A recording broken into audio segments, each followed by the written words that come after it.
Welcome, ladies and gentlemen, to the Amazon Prime Day Valorant Championship, brought to you in association with LG Ultragear, Steelseries, Logitech, and Corsair. I'm your host, Assassin, and with me on the desk is Aggressive. And we are about to dive straight in towards the second matchup for the day, which is going to be the second quarterfinal match of the specific tournament that is the Amazon Prime Day Valorant Championship. Let's quickly get our today's schedule on the screen, and you guys will be able to get a lot more of a detailed view as to what exactly we're supposed to witness out of this specific match. But yeah, today's schedule, right? Aggressive. The first game of the day was Enigma Gaming versus Hi-Fi Elite, which, as we did expect it to be, Enigma Gaming took it away 2-0. No questions asked whatsoever. It was, pretty easy for them as well. Hi-Fi Elite, they put up a good fight, but unfortunately, they were not ready to face off Enigma Gaming in this specific quarterfinal match. But moving on towards the match at hand, Force One Esports are going to be facing off against Trueripper Esports. The match we both have been waiting for, the match all of the audience have been waiting for as well. Yep. How are you feeling, Aggressive? Honestly, I am feeling incredible, just as you should be feeling back at home, ladies and gentlemen, because the Amazon Prime Day is just around the corner. So set up your calendars on the 26th and 27th because, honestly speaking, you don't want to miss the sale. All the amazing products that are going to be coming on down through. And you also need to make sure to check out what you want as well, because that could be a massive discount on whatever you want. So moving on down the line, make sure to set those dates and make sure to check out the links down in the description below to see what suits your fancy. But moving on back towards the matchup instead here, Assassin, for the side of Force One versus the side of Truerippers. We know these two teams, they have a lot of rivalry going up against one another. And at the same time, when you look at the strategic paces that both of these teams have, on a good day for the side of Truerippers, them as a team, they can shred pretty much anyone. But once again, I'm going to be defaulting back to what I say always. If you are able to take down the third round away from the side of Truerippers, then at that stage, it's like already over. The side of Truerippers, they cannot really come on back from that massive loss. But if you allow the side of Truerippers to win out on the pistol round and on the anti-eco and on the third round, they're going to carry that momentum through the entire match, and there is no way that you can stop them no matter what happens. True that. And it all comes down to the maps as well, right? Like, to be completely honest, Force One Esports and Trueripper Esports, we both know for a fact that both of these teams are equally good on maps such as Haven, Ascent, and even Bind. Now, the map veto for this specific best of three is pretty interesting as well. So we're going to be starting off with the map of Haven, and then we're going to be diving straight into its Ascent, and then the map of Split as well. So interestingly, Aggressive, Haven being the first map, I guess we are to expect fireworks in that specific map. What are your thoughts on that? Haven being one of the maps that both of these teams are very, very, very comfortable on. I'm looking to see a couple of more interesting plays to come on down through from both sides, because now in the round of 8, you don't really have a lot of things that you can save. All of the teams are the top class caliber teams. All the teams are looking and they are gunning for that win. And no matter what happens, they're going to bring their A game down to the table every single time. And with all of these plays in mind, I need to ask you this question back at home as well, ladies and gentlemen. Who are you going to be rooting for? Because both of these teams, their play styles are so similar as well. Both of them like to aggress. Both of them like to play control heavy. And previously, Truerippers as a team, they only like to go in aggressive. And it really doesn't matter what happens. They're just going to hold their W keys no matter what happens.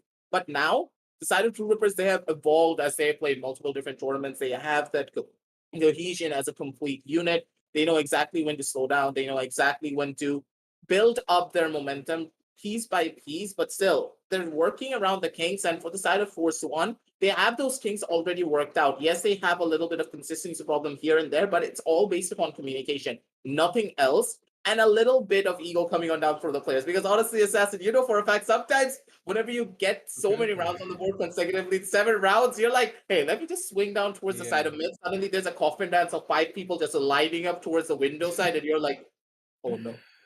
Oh, Yeah, no. absolutely. Like, more than ego, right? I would pretty much put it down to the playful kind of attitude coming out from the side of Trueripper Esports as well, because we have seen that Trueripper Esports. See, I absolutely love to see their match, to be completely honest. It's also because of the fact that, they do approach the match in a different way. So while all the other teams are just eyeing, to get that big W on the board. They're just like, constantly serious 24/7. Truerippers are a team that absolutely enjoy whichever match they play, no matter Yeah, what team they're playing against as well. Even when they're tryharding, it just is so soothing to watch as well. They're just having fun, and I guess we're all gonna have fun because the agent selection screen is ready, the match is ready. Let's just quickly jump straight into towards the agent draft screen. And aggressive, I guess they're gonna be very happy to see that Trueripper Esports, they are gonna go ahead for the Omen, and so are Force One Esports as well. So both of these teams are gonna be going in for the Omen play instead of the usual Astra meta that we are used to seeing as well. And it's good to see that both of these teams are just bringing back the Omen as well. I feel as though the Omen is a lot more prevalent now, primarily because of the Cypher pickup. I think that Astra was picked up a lot more in particular because of the utility that you can use in proper conjunction with the Astra and the Killjoy. But if you don't really have a Killjoy player that is really confident in their abilities, then picking up that Cypher and going in for much more of that lurking, aggressive style will really work out in your favor. But moving on down the line here, Assassin, I want your opinion. What do you think is a lot more powerful, and what do you prefer more, that Killjoy and Astra or the Cypher and Omen? It truly is situational, actually. Like, I can pretty much go ahead and say Astra and Killjoy, but at the same time, we know that Omen and Cypher as well are a pretty good combo. So it basically just comes down to the kind of setup and the strategy that you've got in order to go ahead and take this victory as well. Yeah, with the first initial push coming on down through, it is gonna be the side of Force One losing out on that first initial play, and that's gonna hurt just a tiny little bit moving on down the line, because with the side of RVK going on down that quickly, all the members of the side of Force One, especially on the defensive side, losing out on a Sentinel, it's gonna hurt quite a little bit if Shibi's not able to retrieve something off his own. We'll try and go in for a couple of shots. Does spot out the first initial player, and he's like, boys, I need your help. There's a massive rush coming down towards the A side. Get your butts over here. I cannot survive for long. And with the execution going on down from the side of Truerippers, ladies and gentlemen, they're gonna be reaping their benefits, but at the same time, Shibi's gonna be going for one. Paradox is gonna be able to shut down Knight Rider. One tap God's gonna be able to shut down Shibi as well, and the entirety of the A side is now under the control of the side of Truerippers. Heading it down over to a 2 versus 4 situation where Rafa, he's just a little bit too good. Relic, he was not expecting that push to come on down. Rafa's gonna be good for 2, sending it down over to a 2 versus 2 situation right from the brink of defeat. Rafa's gonna be the last player to maybe go in for a play of his own. Paradox, that's spot out 1, and he knows for a fact that Stargot's holding down from the side of B-main. Shots are going in left, shots are gonna be going in right, but it's gonna be Crosshair with a cross this time around instead. He able to survive for just a little while longer, but Stargot with only 1 HP, there's not much that he can do, and I'm very sure that Paradox, he's gonna go in for that swing soon enough with his buddy Crosshair. I mean, Crosshair might just be able to get the frag. Never mind, it is going to be Paradox instead, and that is going to be the pistol round going into the favor of Trueripper Esports.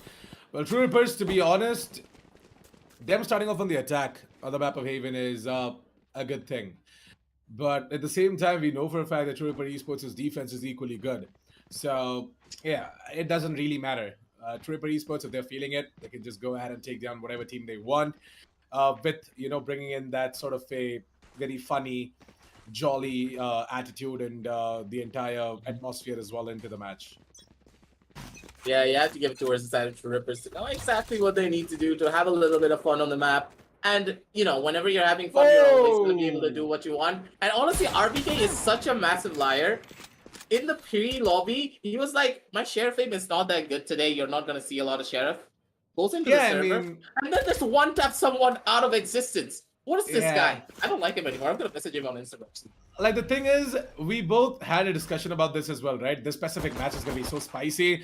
It's going to be the duel between Crosshair and RVK that we are looking forward to we are looking forward to see as well. Like, the Sheriff versus Sheriff, and it looks like that RVK is here to put up a big message, and the message is going to be that, hey, I mean, Crosshair, you might have got featured with your Sheriff clip and all, but to be honest, I'm just better, man. Yeah, I'm the Sheriff God for a reason, and there's nothing that you can do to me. One tap God, though, he's going to be able to chime on in and get another kill down on the Knight Rider, who only had a Marshall, not going to be able to hit that headshot, but at the bare minimum, he's going to be able to survive, but burn to a crisp is going to be Shibby. trying to go in for a play, trying to get himself out. Maybe he could have gotten a cheeky kill down on the one-tap guard, but that would be a little bit too much as well in the long run. And all the members of the side of Truerippers, they know for a fact that they need to play it smart because RBK, he still has a sheriff, maybe could be going in for a possible one-tap if he does find that first initial play. But one-tap guard, he's playing those mind games, he's got to be jiggling all over the place. And look at RBK, man. Swings the corner, it's going to be able to tap Master down, but at the same time, you're not going to be able to tap the one-tap god himself. It's going to be the side of Truerippers being able to take it on back and take it over to a 0-2 scoreline. But at the same time, Assassin, that round was very expensive for them, so they need to go in for a force buy, and they cannot play that bonus. So yeah, round number 3 is crucial, especially for the side team Force1 Esports is Wait, going to be getting...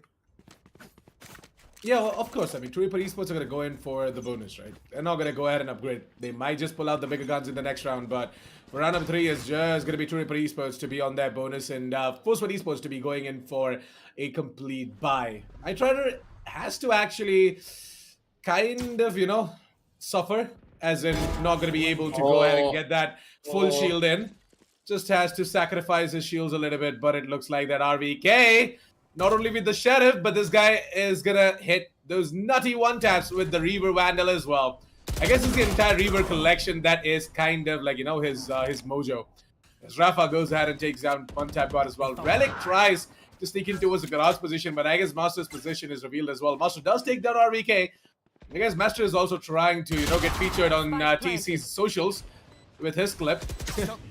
Make sure you give us a follow as well on Insta, ladies and gentlemen. That's right. That's exactly what we were getting onto as well. Go ahead and, you know, follow TC on their socials. We upload all of the beautiful clips over there. But it looks like that Scargod might not be able to get a clip of his own as he gets taken down instead. It's going to be Rafa and Nightrider. Go ahead and get themselves a frag each and get the first shot of the board for Force1 Esports. I think that Bastards was like, oh, hello there, Nightrider. I want to one-tap you. Rafa's like, you're not supposed to look at my buddy like that. He comes around the corner from the side of defenders that have spawned. He's going to be able to slap a bullet into his skull. And with that, all the members of the side of Force1, they're going to be quite happy to say the very least with the first round going in their favor. But at the same time, not really a decisive round. So in the long run, a good amount of economic damage being done, because you do need to consider something, ladies and gentlemen. That last round was played as a bonus without any form of rifles coming on down from the side of Truerippers, and I'm very sure that if there were rifles in play here, Assassin, things could have been a lot more. So for now on this round, right, as I did mention that Force1 Esports, they're going to have a little bit of a problem if a lot of players do fall down, because Trueripper Esports are going to come in with a full buy, and Force1 Esports, they absolutely can't afford to drop in a lot of players in the process of winning off these rounds, but it looks like that Relic and Master, they just are going to duo up, and they're going to move in together as a unit in order to clear out the A side, and with that, leave it all down to RVK and Rafa in the 2 versus 5. It's going to be a tough retake, man. And Force1 Esports, I don't think so. They are going to be able to get this retake done. But oh, Rafa, he has got balls of steel, man, as he just jumps down from the tower's position. Grabs himself that frag towards the under tower player. And that was pretty bold of him, right? Like, just snapping that aim to the face. Rafa is just insane when we talk about some of the deadly aimers in the country as well. Rafa is one of them. Yeah, Rafa's just too consistent with his aim. He has very deadly aim on his really good days, but on the other days as well, his consistency is what amazes me the most. There is no one more consistent than him, other than, of course, Deathmaker. We all know that how much consistency that guy has. But at the same time, Rafa, he's like that close second every single time. So I'm really hoping to see the side of Force1 use this consistency to maybe try and pull off a couple of more of these rounds, because they need it soon enough. But at the same time, you're facing off against players like One Tap God. It's really difficult. And look at Relic on that lurk, man. Assassin, you have to say that RBK, he has his work cut out for him, because Relic is right on the other side. Alright, RVK looking to connect some shots, but nah, not gonna happen. I guess I guess he was correct though. I mean, he was not lying though, aggressive. His shots are not connected. It's fine. He connected 2 very nutty one taps down towards that second round, and he's like, I think I had my quota for a couple of rounds. I'll be back soon enough. I'll show you exactly what I can do, Assassin. Or maybe, you know, remember I called him out for lying to us? He was like, hey, I didn't lie back. Don't worry. I'll show you exactly how bad my aim is on the Sheriff today. And I'm going to come on back with better aim on my Vandal and my Phantom this round. In this round in particular. So Knight Rider for now has picked up the operator, and I guess he's not gonna miss as always. I'm gonna be seeing Knight Rider go ahead and take down one tap god, whereas Knight Rider is looking for more. And I guess maybe he might not be gifted with this frag, because Master, he knows for a fact that Knight Rider is holding with that operator, and one peek and Knight Rider is just gonna take him down. So he can't absolutely risk this, and oh, there you go. Knight Rider. If he was just a little bit more towards the left-hand side, he might have been able to get it. But yeah, unfortunately not going to be able to get that frag, whereas Rafa just going to use up that run it back and he's going to try and gain intel. There you go. He's not going to spot anyone out, by the way, and I guess the run it back is just going to be used to gain information and nothing else. No kill secured whatsoever. Whereas it's time for Shivy to shine over towards the A side alongside Knight Rider. Knight Rider is here with the operator, and Knight Rider might just get the frag on towards Relic. Oh no, never mind. Oh, there's a little bit of a gap though. He can still go in for the peak, but he doesn't. He chooses not to. As Shivy and Knight Rider both are over towards the task position, I guess they're gonna switch weapons. Yeah, there you go. Are they going in for the... Are they committing for this? Like, yeah, they should, right? It's a 4 versus 3 situation. There you go. We are gonna be seeing the Hunter's Fury getting pulled out, and it's gonna be time for Knight Rider to just dash right into the side and get all of these frags. Rafa, he comes in as well with a frag of his own. It's gonna be down to Relic in a 1 versus 4. A 1 versus 3. Now 1 versus 2. If he gets the frag on towards Knight Rider, then it's pretty much over. Relic is gonna spot out Shivy as well, but it looks like that Knight Rider is going to be the one to go ahead and get that frag. What a round coming out from the side of Force 1 Esports, man. Almost saw that Trueripper Esports. They had that 5th on the board, but Force 1 Esports, they come in right at the correct time, and they go ahead and get themselves a second round of the board. Aggressive. Honestly, there are very few teams who can actually use that snowball for a really good retake. And it has to be the side of Force 1 to be at the number 1. The fact that they opted to use that snowball to go in for a retake instead of denying the plan just goes to show that this team has a lot of confidence when it comes down to their retakes for that A side. So for side of Truerippers, they need to keep that in mind and they need to play it a lot more definitely. But at the same time, Rafa, he's pushed up a little bit too far. He could just get caught off guard if Knight Rider is not able to give him a lot of backup. Jognuts are going to be raiding in left. Jognuts are going to be raiding in right. And Rafa, he's at only 1 HP, full blinded, but he's still going to be able to get 1 kill for himself. Gets a lot of damage down towards the back end, but 1 tap god's going to be able to run him and gun him down. And Paradox getting another kill down towards that B side, and Paradox stunning for a couple of more kills. Probably going to be able to spot out Shivy, but Shivy's a little bit just too quick for Paradox to take down as of right now. Relic's going to be able to take down Shivy though. And with that, it's sending it over down to a 3 versus 2 situation once again, with a man advantage going in the favor of the side of Truerippers. Crosshair is not going to be able to do much, so that is going to be RVK coming in with a little bit of a backstab. Go ahead and take down Crosshair, and I guess Knight Rider is just going to dash in. That's right. There you go. We'll be seeing the dash coming in, but the blades unfortunately are not going to connect anything. It's going to be down to RVK to 1 versus 2. He has to take down both of these players, has to isolate himself into individual one-on-ones, knows where exactly the Omen is, and he knows he's going to be coming in from the other side, but 1 tap god, he still wins out that fight, and 1 tap god is going to be like, should I pick up this operator? And his teammates are going to be like, nah, not needed, man. We are going to get the operator out on our defense. That's how I do it, ladies and gentlemen. For the side of Truerippers, they're showing their potency on the attacking side, and they're known to be a very attack-favorite team in comparison to defense-favorite. So the fact that they're able to take those 5 rounds, I will say, perfectly done down from their end. But at the same time, I want to see a couple of more different plays coming on down through from the side of Force 1. It feels as though they fall into the trap of constantly going in for the same plays over and over again, and that's what's really hurting them in the long run. So possible change could do a lot, but at the same time, Shivy, I like that recon bolt. The fact that he wanted to place that recon bolt exactly on the doorway to catch people as they were crossing into that smoke, really smart plan coming down from him. True that. And you know what? I guess Truerippers, they might just be able to go ahead and get themselves this round as well. Considering the fact that, of course, Force 1 Esports have a disadvantage when it comes down to the weapons, but you never know, man. Knight Rider might just connect something. What? That's right. That's exactly what I was talking about. Might just go ahead and connect something, and there are 2 more players who are going to help him out over towards the A lobbies. It's going to be Shivy to go ahead and pick up that Phantom as well. There's 1 more Phantom available to, so, you know, Knight Rider can go ahead and pick up that Phantom as well. And they both can just wield the Phantoms and try and get this round going into the fair of force for Esports. And if this round goes into the fair of force for Esports, trust me, aggressive. Truerippers, they are going to be hurt so freaking bad because so is an eco, man. And the aggressiveness, based on just pure aggressiveness coming out from the side of Team Force 1, they might just win it out. But hold on a second. One tap god is here to prove it otherwise. 3 versus 3 situation. We are going to be seeing Trueripper Esports. We're going to go ahead and plant the spike over towards C, and it is going to be Nitride and Rafa to move it together over towards the defensive side of spawn. Rafa is going to go ahead and get that trade, but I guess he knows for a fact that Crosshair is right around the corner, and Crosshair might just go ahead and get all of these players down. That's right. It all comes out of Shivy, and Shivy, his position is going to be given away as well. Master is waiting. Yeah, Master is there. Like, I don't think so. Shivy knows that Master is there. Oh, yeah, there you go. He's going to go in for the peak. And Master is going to take down Shivy, and with that, the 6 out of the board for the side of Trueripper Esports. But nice eco, in my opinion, you know, like 3 kills, not bad. Yeah, completely fine coming on down from the side of Force 1. But at the same time, Assassin, how many rounds can you say were good when it came down to the terms of eco when you are down 4 rounds on the map of Haven on your own defensive side?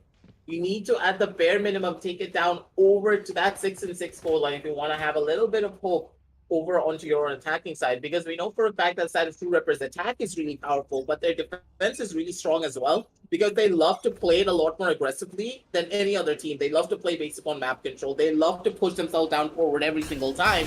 And will the side of Force 1 be able to counteract that is the real question, because it feels as though Force 1, they're having such a shaky start, and Truerippers, they have so much control over all aspects of the map of Haven.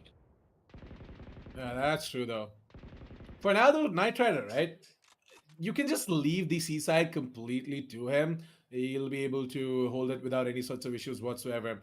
There is the Phoenix to help him out as well, so there's actually nothing to worry about. It is actually going to be Rafa to help Knight Rider out over towards the seaside. I guess they're expecting a C hit coming out from the side of Truerippers, and I'm not going to blame them. They are not wrong. Because Truerippers, they do have a tendency to move in over towards C as well when it comes down to these crucial buy rounds and the rounds that they're supposed to win as well. And that's going to be Rafa to get taken down. Knight Rider going to be completely blind as a bat as he tries to fall back without taking any sorts of damage whatsoever.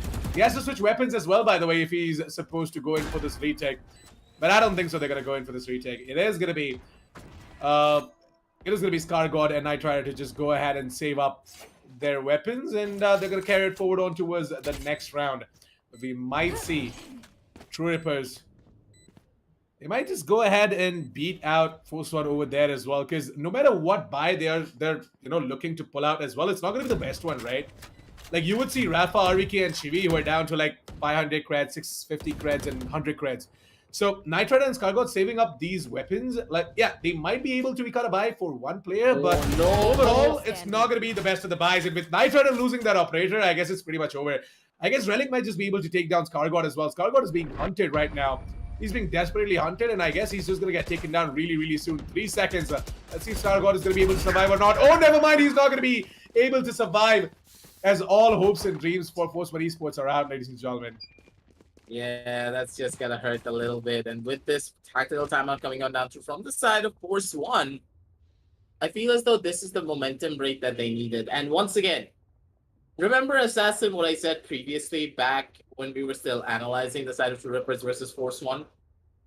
If you let the side of Truerippers win on the first round, and if you let them win on the eco, anti-eco, sorry, you're going to have a very rough time trying to stop any of the momentum-based plays. And that's exactly what's happening here.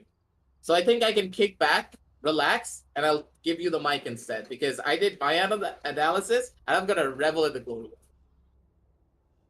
Well, to be honest, in terms of analysis, right, what I actually feel is that Force 1 Esports, sometimes they just fail to read their opponents as well. Like in my opinion, what they can do is actively collect information as much as possible and act on top of it as well. So, as I did analyze, right, Truerippers have a tendency of going in over to the C side.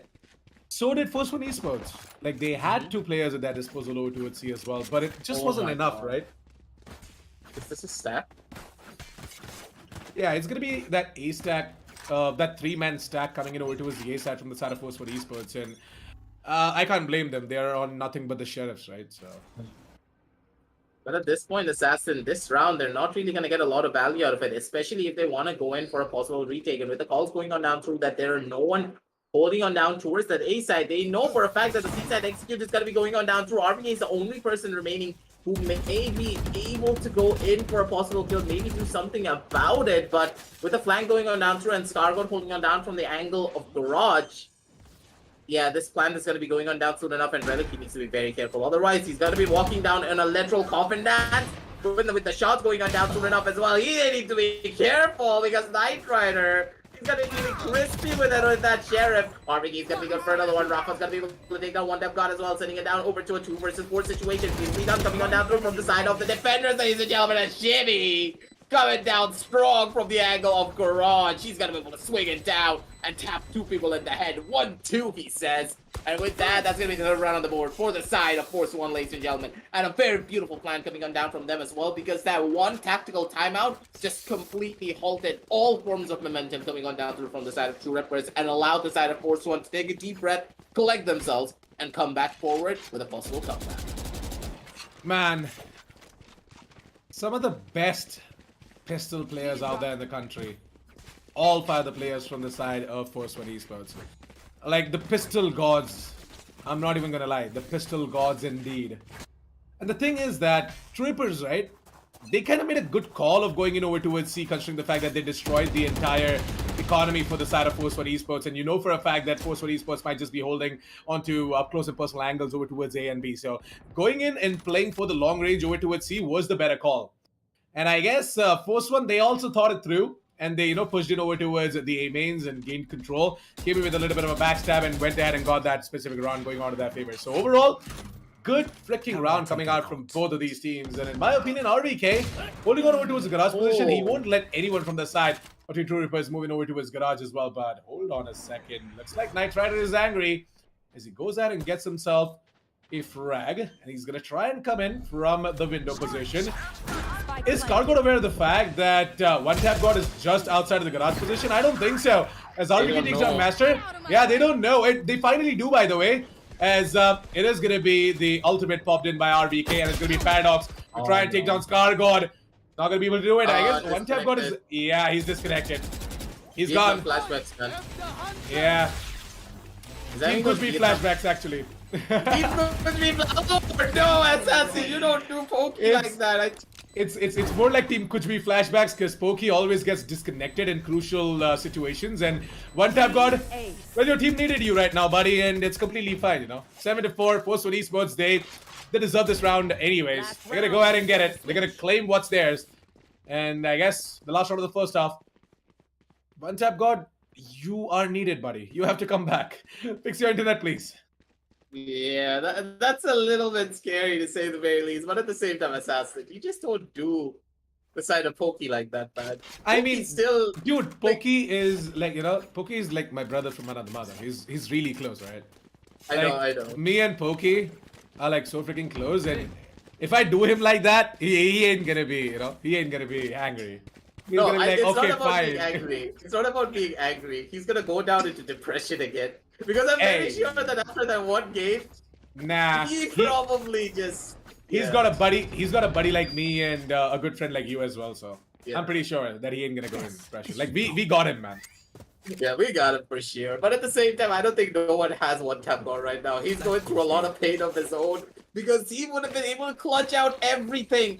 Master's going in for that swing with that flash. Just imagine the situation where immediately Master went in for that flash, and then one tap god went in for that swing. 2 kills easy. 1 onto RVK, 1 on the Scar God. There is nothing that the side of Force One could have done to try and close out this round and get a possible clutch for themselves. That would have been going on down over to a 9-3 scoreline right then and there, because you need to remember that the side of Force One, they had absolutely no money to buy pretty much anything in the following round if they lost out on that previous round, because you do need to remember that they lost their loss streak bonus and they're now running on the win streak bonus instead. So that round was so crucial for them to try and take it down to a possible 9-3 at the easiest of paces, and now it's just a lot more difficult. They need to dig in deeper and maybe take it down over to that 8-4 scoreline, because you don't really have a lot of chances to go up against the side of Force One, because as soon as they understand your strategy, as soon as they're able to adapt, They're going to be able to constantly adapt over and over and over again every single time. And I'm really hoping that the side of Truerippers, they understand this here, Assassin. Otherwise, we know for a fact that Truerippers, they have that tendency of choking at the very last second. Well, for now though, I pray to dear God that one tap God comes back.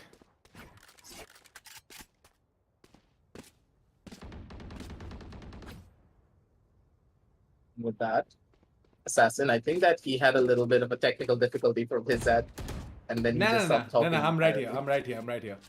I kind of was, thinking it through as to what Truerippers can do in order to put up the 8th on the board. Like, both of them do... Hold on a second. Okay, never mind. That is his gun from the previous round. I was like, did one tap got by? Did he just come back alive? Yeah. Oh, yeah, there you go. He did it, by the way. Oh, wow. He is back. You have the One tap telepathy coming on down through. Yeah.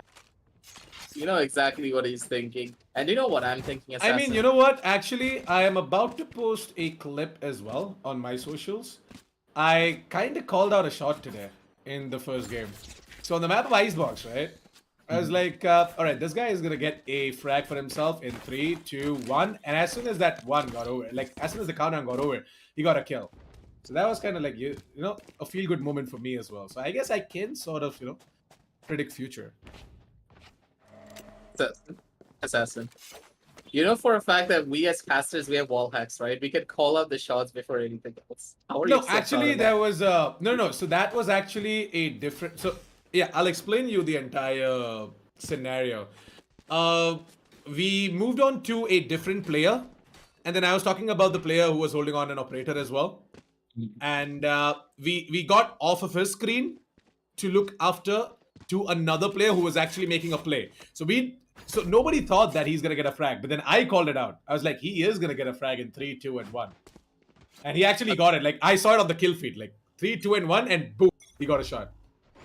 Yeah, honestly, you having your own caster skirts and of course your own predictions. I have my own as well. I do the macro predictions while you do the micro ones. We perfectly complement each other in that point.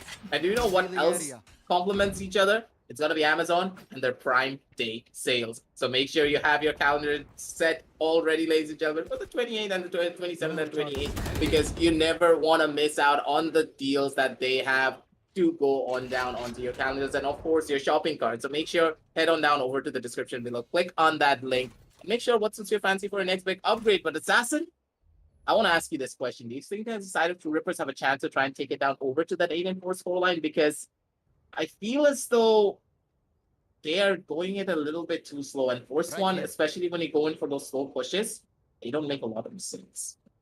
I mean, they're moving it over towards the A side, right? Truerippers, and I guess if they are supposed to go in over towards A, they are supposed to move in together as a unit. And no, Rafa, why? Why would you do that? And it's gonna be Shibi to get taken down as well. Why is Sportsman so aggressive over towards the A side? All they have to do is just hold on to the goddamn site, and I guess Truerippers, they are gonna get that 8th on the board. They did not have to do anything, like absolutely nothing, because everyone from the side of Force One Esports just walked into their crosshairs. Yeah, that's gonna hurt just a tiny little bit. I think that Force One, after that pause, their momentum was broken massively. And this is why I always say that, ladies and gentlemen, whenever you're in a tournament setting, always, and I mean always, take at the bare minimum of one tactical pause if your opponents are consistently just taking the momentum in their favor every single time. Maybe they have 4 rounds on the board in their favor. Maybe if they have 5 rounds consecutively, take that pause. Take a deep breath, maybe watch a couple of cat videos on YouTube.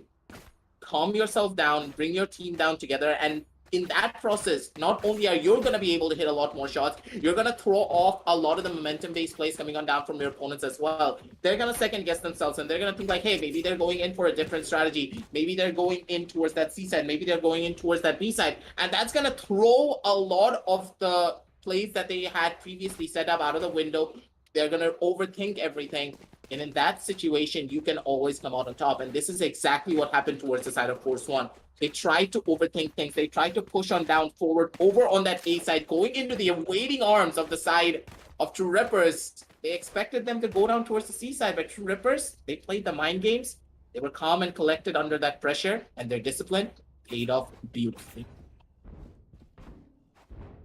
So there is a little bit of a tech pause coming out from the side of Team Force One Esports now. They did shift to their new boot camp, so I guess it might just be like a restroom break or something like that. Because I don't think so. They should have any internet issues or power issues. Because I'm pretty sure that their new boot camp is serving them well.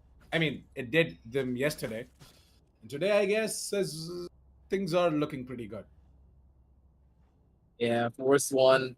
It's like absolutely perfect when it comes down to a lot of their plays, but here now, Assassin, I'm a little bit confused to say the very least because Force One as a team, when you consider them being on Haven, I feel as though them playing on an aggressive composition is not something I see working out every single time. They're a team that are much more well known for their team play and coordination, I would say. So having that Astra, I think, would have been the better idea for their side.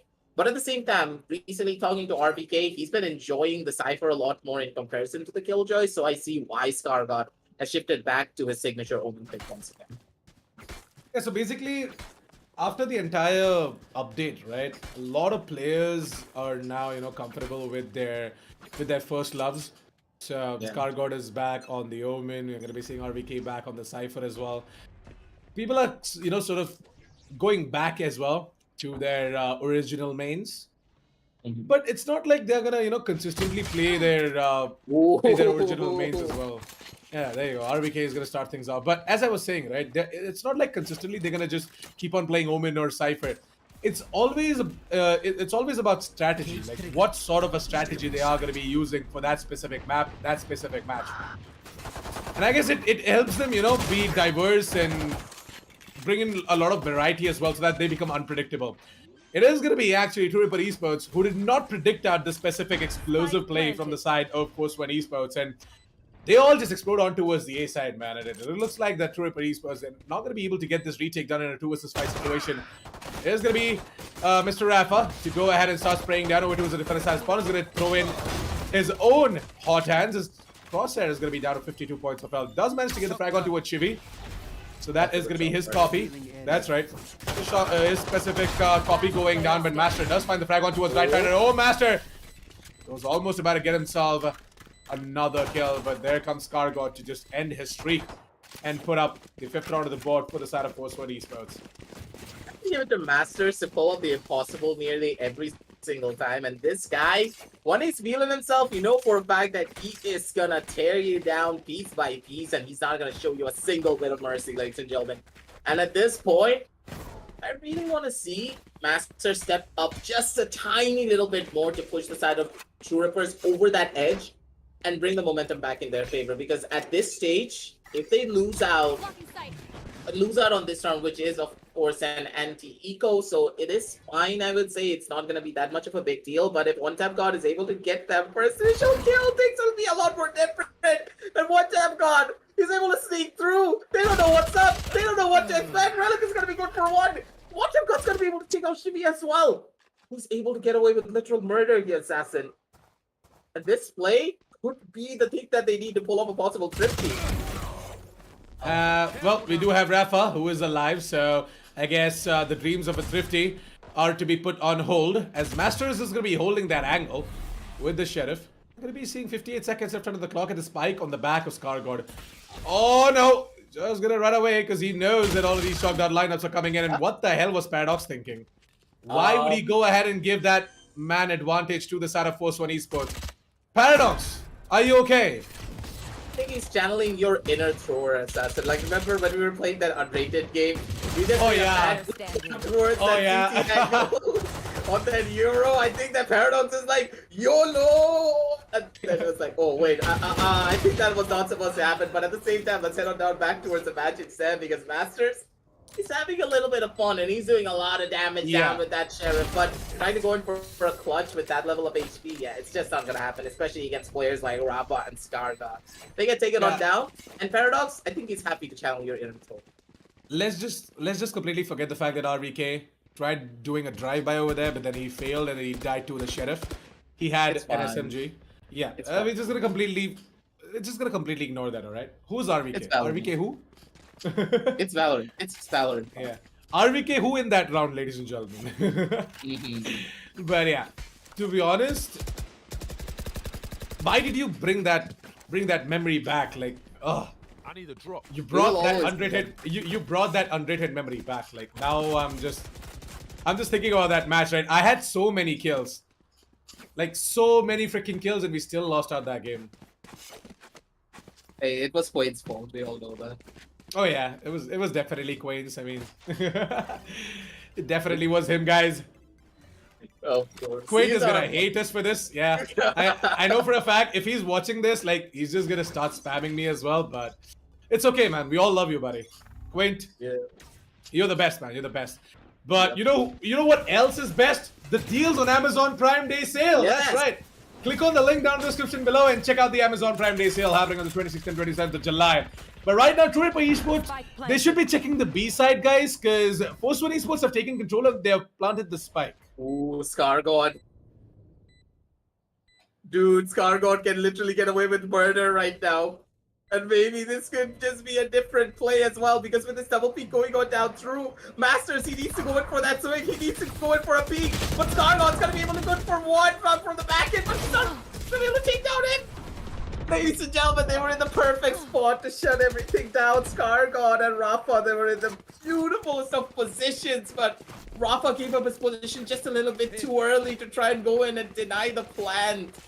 An assassin, that's gonna hurt quite a lot, because beside of Force1, they could have pulled it off, but Truerippers, they expected it, and the timing was just in their favor a lot more. This goes here. Yes, this should go. I've got no idea what the hell happened that round, buddy. Like, I legit have got no idea. Like, how the hell did Truerippers manage to get that defuse in? Oh my A little god. bit too fast, right? Ooh, nice lineup.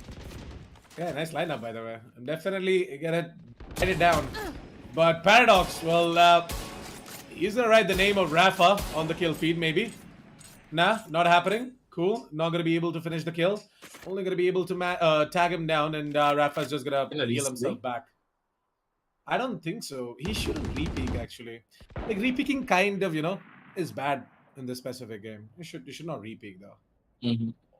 Always tends to, put you at a disadvantage, and it again depends on how your opponents are, but against Truerippers, I guess you should not. Against Paradox, especially, you should not re-peek. Because the guy is just really good when it comes down to the Marshal and his pure aim. So, and they're playing it smart. And I like that coming on down through from the side of Force1. But at this stage, I would expect a little bit more emphasis on pushing yourself down forward, because Force1, they're at a pretty big disadvantage when it comes down to that time.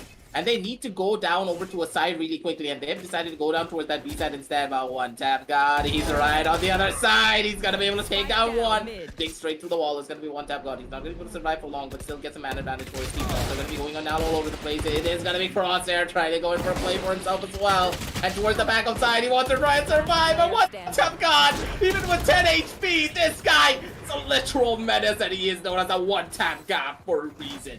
4 kills coming on down for the Omen. And with that, ladies and gentlemen, it's going to be the side of Truerippers. Once again, stepping up beautifully. And one tap god, take a bow and go in for your victory dance and crowd spam all over the place. Because you deserve this lap of victory for the side of Truerippers. And on 10 HP, you being able to shut everyone down and give so much proper backup down to your buddy Crosshair as well, just goes to show that you're ready for pretty much everything.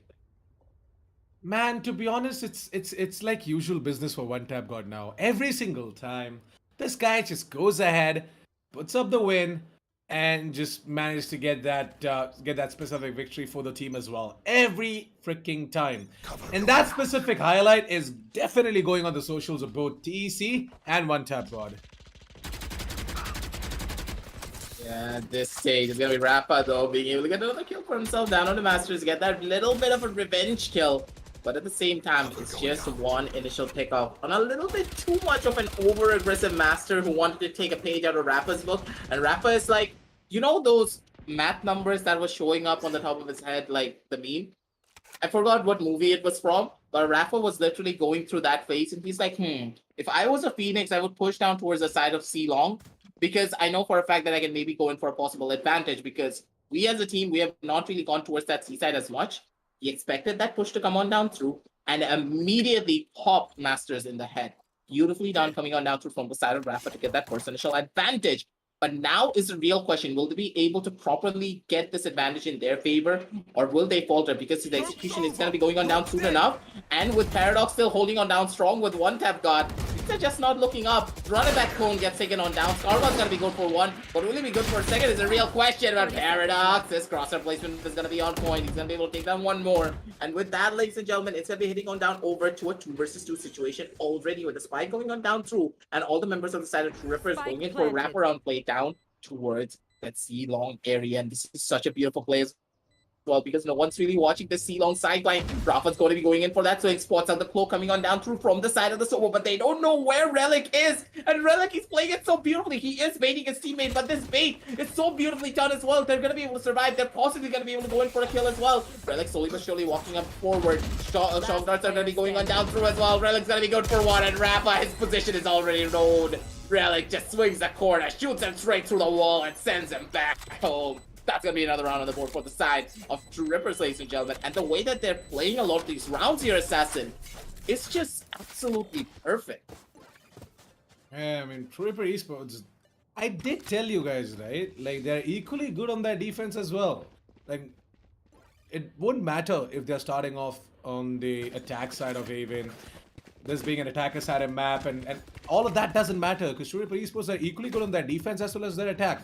And Trueripper Esports going ahead and putting up the big win every single round just goes on to show that Force1 Esports, they still need to work on their attack a little bit more, especially after that disjointed take over towards the seaside.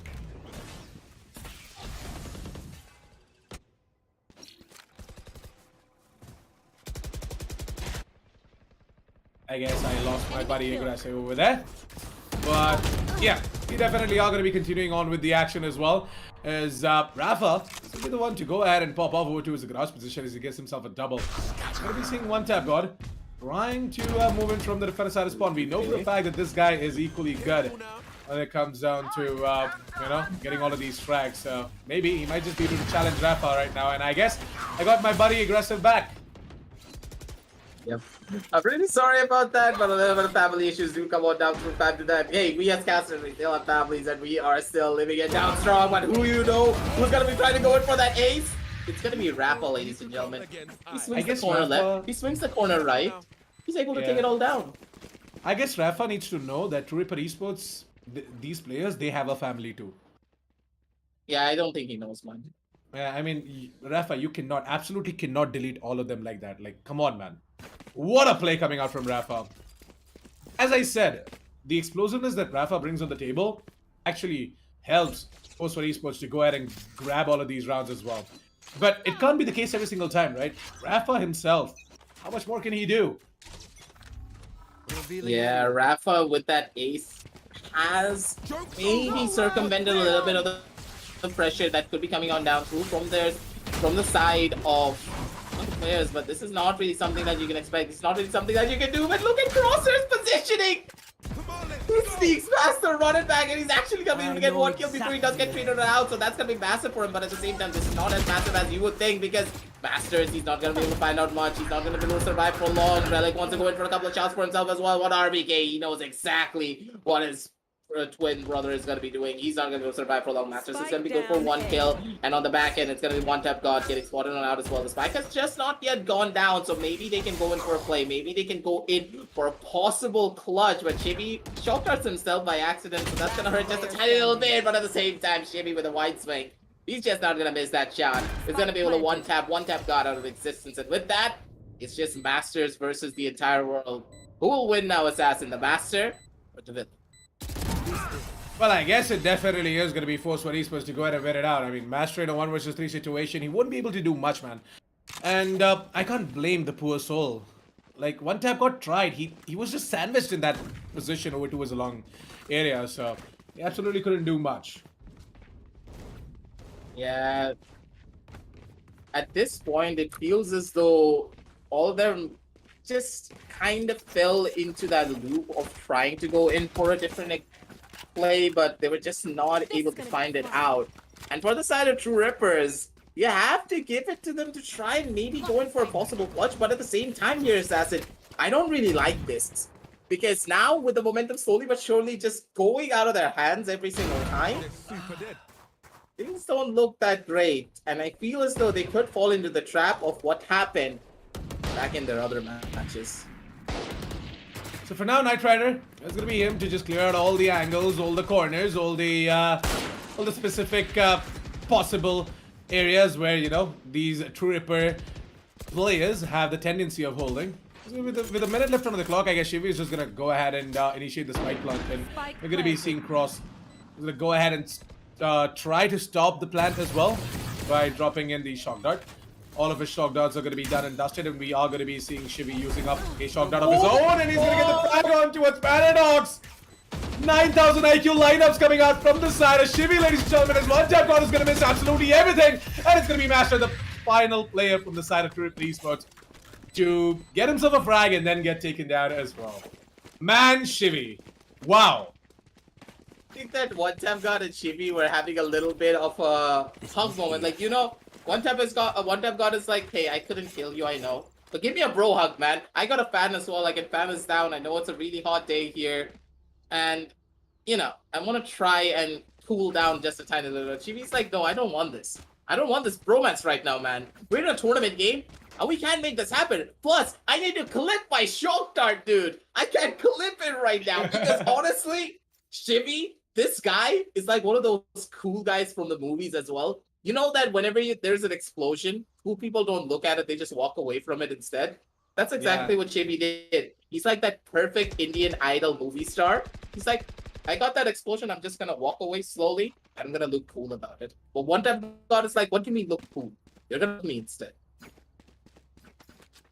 Well, there's a little bit of a tech pause from the side of F1 Esports, guys. So, yeah, really sorry for the inconveniences caused. We are going to be resuming with the game really, really soon. But, yeah, back to the topic at hand. By the way, there was a song as well, right, regarding this? Cool dudes don't look at explosions. They just walk away. Something like that, right? Yeah, I don't know. I'm not I think really sure. Shivi was playing that in the background. Maybe he was, you know? Mm-hmm. Like, there's legit, like, a song. Like, I can't remember the name of that song, though. As Assassin is trying to figure out the name of the song, let's talk a little bit more about what really went bad in that round. It kind of goes like this: cool dudes don't look at explosion. Assassin. Away. I'm bad at No. It's not because of that. I'm really afraid that we could just get a copyright strike because we know for a fact that your voice is really beautiful, and YouTube is gonna be like, this is actually better than the original, and so this probably is gonna be. Yeah. So the thing is, my voice is good for for commentating over games, but for singing, it's really bad. Like I'm bad, all right? Like you don't want to hear me singing. Okay, everyone in chat, you guys can decide. Do you want to hear Assassin sing? Yes or no? Let's have a little bit of a fun on the commentary because we definitely are not doing that on stream, by the way. But yeah, we can definitely do that sometime later. Yeah, that is for sure. Make sure to message him on his Insta. Message him on his Insta if you want to hear him sing. He's gonna post a literal album. Like me and Aggressive are gonna drop a rap album. Let's go. Oh my god, that's gonna be actually quite interesting. Yeah. Okay. We're gonna drop a rap album. Yeah. But I'm really considering to see if maybe we can drop a rap album just out of our casting. Like I see a lot of people make Donald Trump music, with them just picking out words from his speeches and then making a song out of it with music tracks. Yeah. It could be very much possible with casting as well. Yeah, we kind of can make that happen, actually, you know. Well, our editors might just be on it as we speak, so you never know. But for now. But hey, what we definitely know for a fact is that there are some amazing deals going on Amazon Prime Day sale. So you guys can go ahead and check them out in the meantime, where, you know, F1 Esports get their tech issues fixed. In the meantime, you guys can definitely go ahead and check out the Amazon Prime Day sale. 26th and 27th of July, you know, links down in the description below. Some of the best deals on brands such as LG Ultragear, Logitech, Corsair, Steelseries. You guys don't want to miss this, trust me. It's just, you know, while we're waiting in the background, you guys can open another tab and just check out the Prime Day sale. So Mhm. do that while we sort of get this fixed, especially Force for Esports get their issues fixed. And yeah, you guys can also just hear us rambling about random stuff, because for now it's 11-9 on the scoreboard. And in my opinion, right, aggressive Force Mhm. One Esports, they are on the brink of making their comeback, but Yep. for how long? Like, for how long can they keep on bringing rounds back? Because Trueripper Esports, they just need one more round to put up that match point. And in this specific round, we are already seeing Paradox wield that operator. So things Yep. are going to be pretty interesting as we move on towards round number 21. What are your opinions? In my eyes, I feel as though now that Rafa has really revved himself up and brought his A game down to the table, Paradox is going to have a really tough time with this operator. We have seen Rafa even shroud DM when he is on his operator. So moving on down the line, I want to see Paradox try something a little bit more different and try and catch Rafa off guard with a couple of his own peaks and maybe a couple of his own smokes. Because with the jet smoke, you can completely block off vision off that flash and it's not going to affect you, but you're still going to be able to see everyone on the other side when Rafa does throw that flash. But it needs to be timed perfectly, and you need to expect where Rafa is going to be flashing you down and then taking it away from you. So at this point, Assassin, I'm really hoping to see maybe the side of Force One maybe the side of Truerippers go in for a little bit more of an aggressive play, because they have slowed down quite a lot. And I don't really like this from the side of Truerippers, because as soon as they start slowing down, they start to overthink things. And as soon as they start to overthink things, we're going to look at a 12-11 scoreline and we're going to be like, what the hell just happened? Yeah. But on towards a round where, I'm kind of just speculating things at this point. Force One Esports, what exactly are going to be their moves for round number 21? They might just look to moving over towards the A side, or just try and explore some avenues over towards Garage and B as well. Force One Esports, they're a team that do look at the outcome, or some strategic moves coming out from their opponents as well. So if Force One Esports can just sort of make out the fact that Ripper Esports, they have a better buy this round, and moving in over towards the seaside directly might just be suicide, because Paradox is holding that operator over there. So let's hope what we can sort of see for round number 21 as well. So still waiting for the side of Force One Esports to go ahead and fix out their issues, because they almost have got it done as well. I guess it's sort of like a PC restart or something like that, if I'm not wrong. A little bit of a technical issue coming out from Knight Rider. So yeah, we're just gonna wait for him to get back into the game as well. But hey, aggressive. I kind of heard that you checked out some of the insane deals on Amazon Prime Day sale and got yourself Yep, yep. a nice little neat mouse pad. Mm-hmm.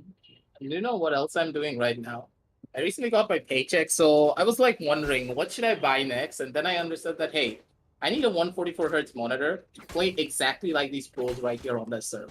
So who else is there better than LG Ultragear, man? Them having that 1 ms response time, true 1 ms, by the way, ladies and gentlemen.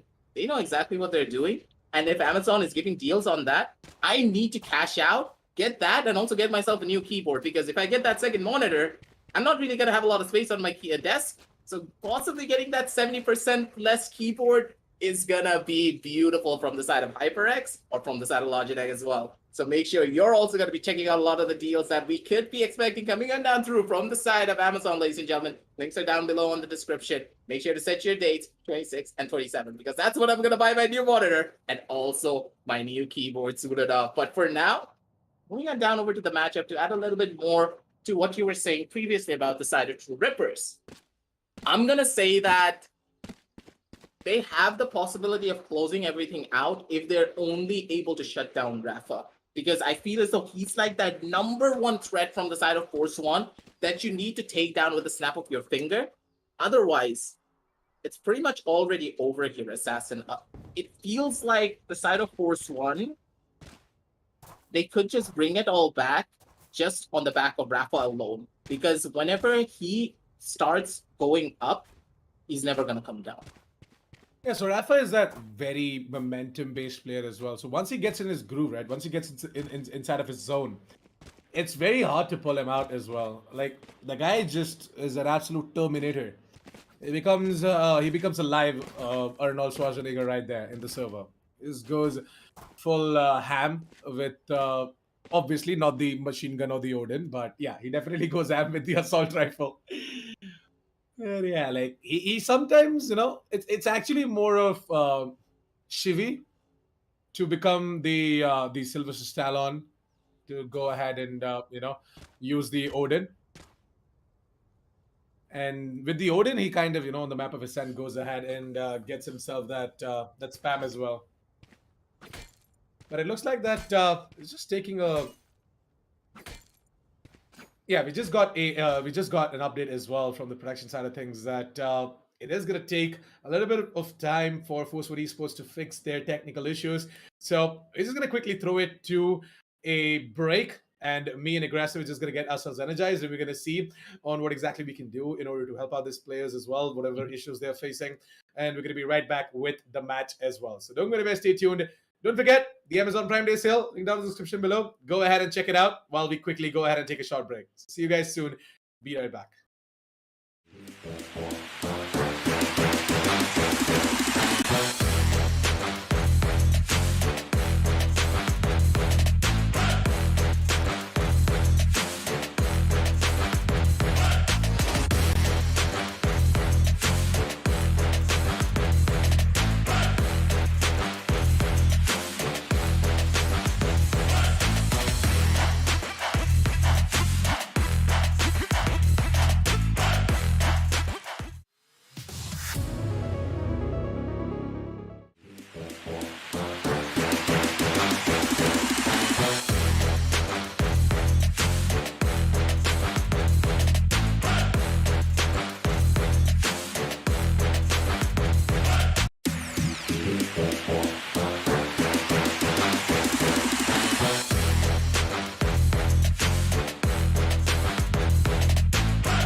Welcome back, ladies and gentlemen, to the Amazon Prime Day Valorant Championship, brought to you in association with LG Ultragear, Logitech, SteelSeries, and Corsair. I'm your Assassin 47. On the desk with me is Aggressive, and we are finally back. Really sorry for the inconveniences caused, but Force One Esports, they just had a little bit of a tech issue, and then we were taking our sweet time into re-hosting the match as well properly so that no sorts of issues happen whatsoever for the players. So with that, I guess we are all ready to dive straight into it. So Aggressive, why don't we go ahead and start it over, man? Now, things are just going to get a little bit more interesting. Where we did leave off was the side of Force One, slowly making their comeback down from the ditch that they dug themselves into. But at the same time, let's just keep things going down in their favor, because we know for a fact that Force One, as soon as they have that taste of victory in their favor, they can go in for that possible comeback. They can go in for that possible play. But at the same time, the timer now going on down.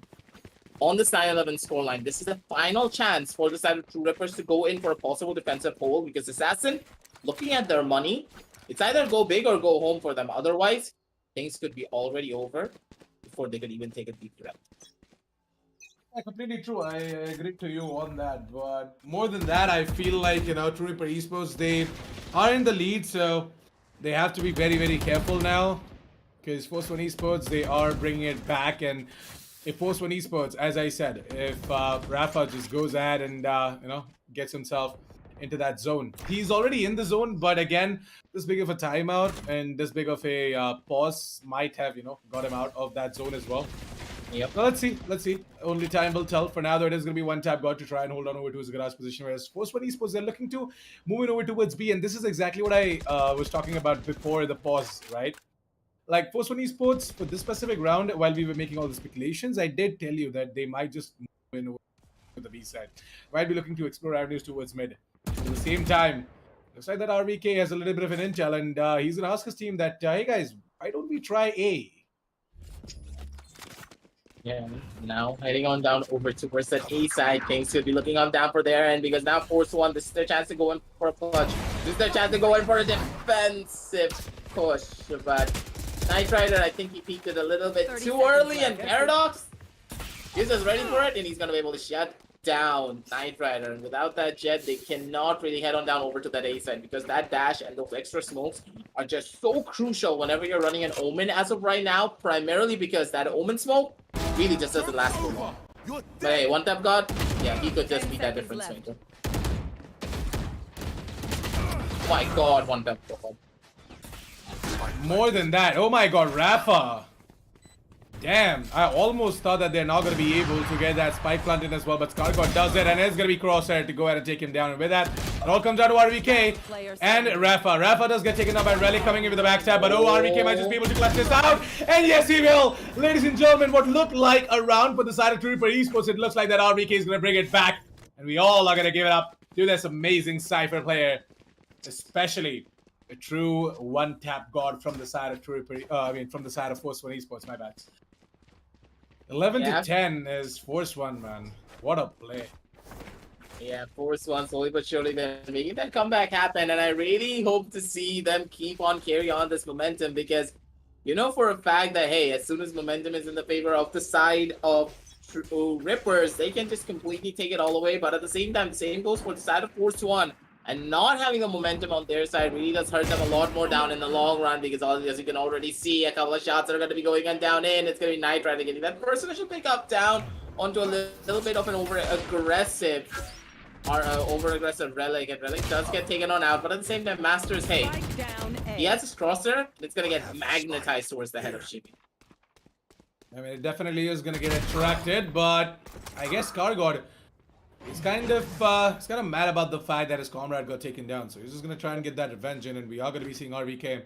Was gonna find himself a frag as well. Minute left, and it's down to a 2 vs 4 situation. Truerippers Esports, especially one tap God, he needs to try and find a frag here alongside Paradox. They have to work together in order to make this work. And ScarGod should pretty much start the plant as well really soon. Yeah, I think that they were just waiting out the time as long as they possibly can to maybe try and go in for a possible play for themselves, but no, none of the members of the side of Truerippers really wanted to go in for that swing. They really didn't want to go in for that play, but at the same time, it's not that big of a deal that they did go in for a couple of buys here, ladies and gentlemen, because considering their loss streak bonus, I feel as though their side really expected them to lose out, so they were not really expecting this win to come on down through. And now, last person remaining is going to be Paradox. And the best possible solution is not to try and go in for the save, not to try and go and pick up the gun from the side of Shibi. Instead, just completely focus on trying to deal as much damage as possible. Maybe go in for one more kill for himself, or maybe just die out to the opponent. Because if you do die out, you get a little bit closer down to your ultimate charge. But if you die out to that spike, you're not really going to be getting that. And also, you're going to be denying the ultimate point from away from the side of the attacker. So I would say that no harm, no foul. It's completely fine. But at the same time, for the side of Force One, this is the rush air that they really needed to try and get their second win. And now, from a 11-5 assassin down to an 11-11 Force One, they're making the impossible possible. And I'm pretty sure one of our caster's curse is actually working, because I think that one of us told that, hey, Truerippers, they're going to close it all out, and they're going to change out everything. Yeah, true that. I mean, 11 all, and I guess round number 23 is going to be another... Hold on a second. Don't you... Force One? Really? After that big of a pause? Now it's a tech pause for Scar's keyboard? It happened. It happens. Oh no. Oh no. This is just turning out to be... Yeah, this is turning out to be a bit of a problem now. The thing is, we did kind of wait for like a really long time, and I guess yeah, this match might just keep on going like this if we are gonna go ahead and take a lot of breaks. Yep, ScarGod, I request you to go ahead and fix up your keyboard as well as fast as possible, buddy, because yeah, you don't really have any tech timeouts left, actually. we kind of spent like more than an hour now. Yeah, more than an hour almost going and down through. But at the same time, I feel as though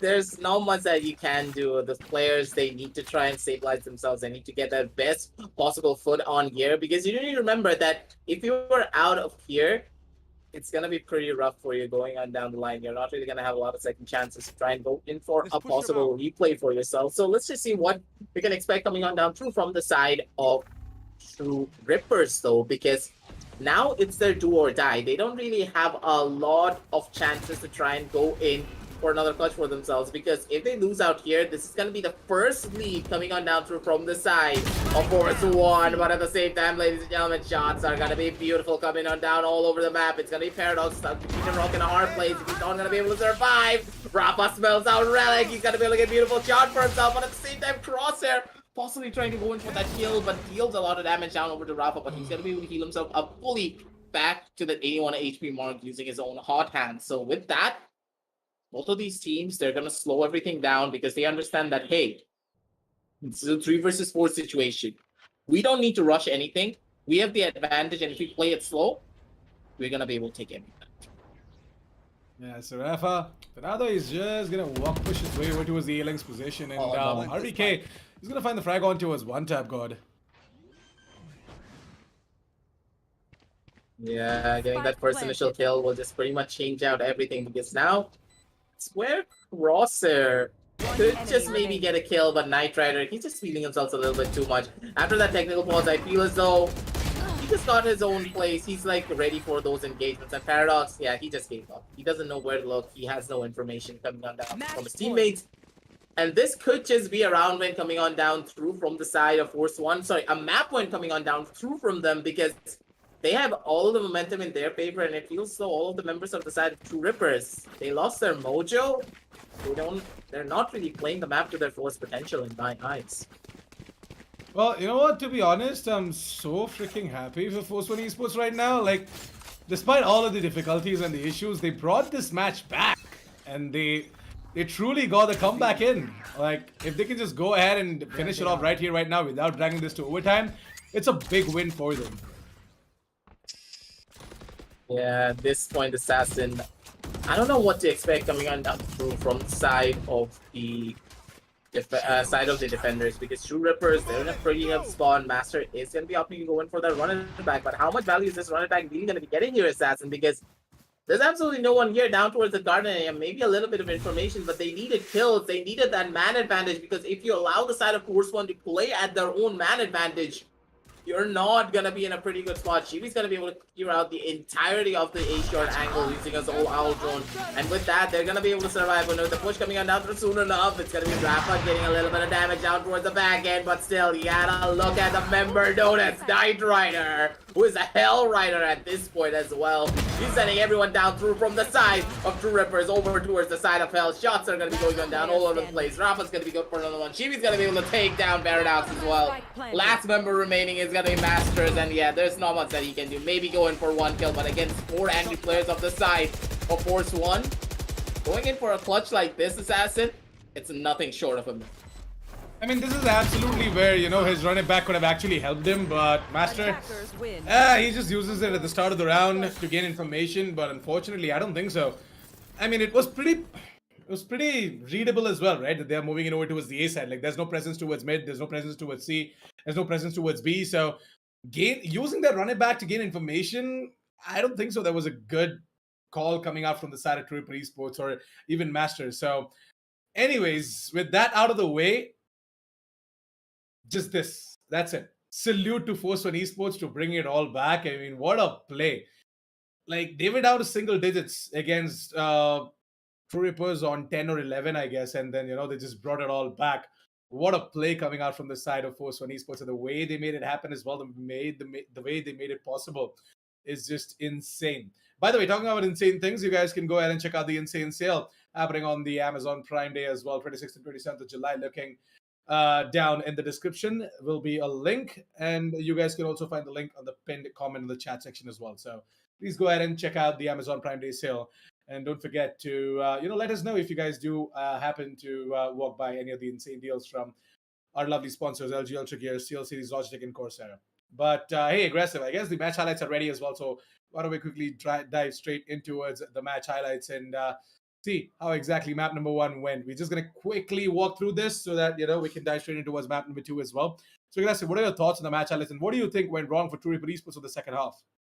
In my eyes, it feels the Truerippers, they just lost their momentum way too much, and after so many of these technical pauses coming on down through from both sides, yeah, it feels the Truerippers, they could not really recover. This is where consistency really does come into play, and side of Force One, they're much more of that consistent team. Doesn't matter if they are in a pretty sticky situation, doesn't matter if they're going through hell and back, they're still going to be able to get back onto that server and play to their fullest potential as if nothing ever happened. But for the side of Truerippers, it's just not really the same.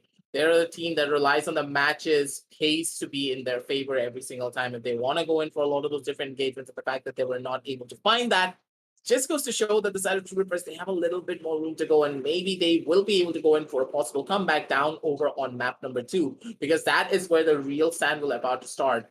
Because both of these teams, yes, they have a lot of proficiency on the map of Haven, but still, when it comes down to the raw consistency, you have to give it towards the side of Force One to have that advantage. So really will try coming on down from the side of Truerippers, but at the very end, it was the side of Force One being able to clutch everything out and bring it back onto their favor. But will they be able to do the same and carry over the momentum that they have on map number 1 over onto map number 2? That's going to be the real question, ladies and gentlemen. Yeah, map number 2 is again going to be a bit of a problem for Truerippers, as we all know for a fact that Force One Esports are equally good on the map of Ascent. And they decided to split, by the way. So if you guys don't know the map beta, right? So it's Haven, Ascent, and Split.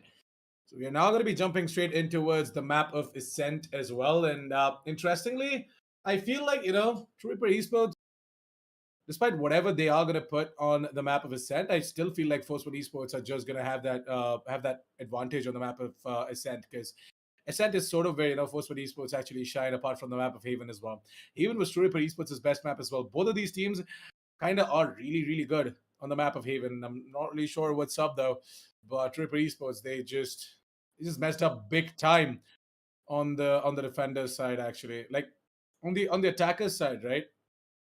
Truerippers were doing actually good.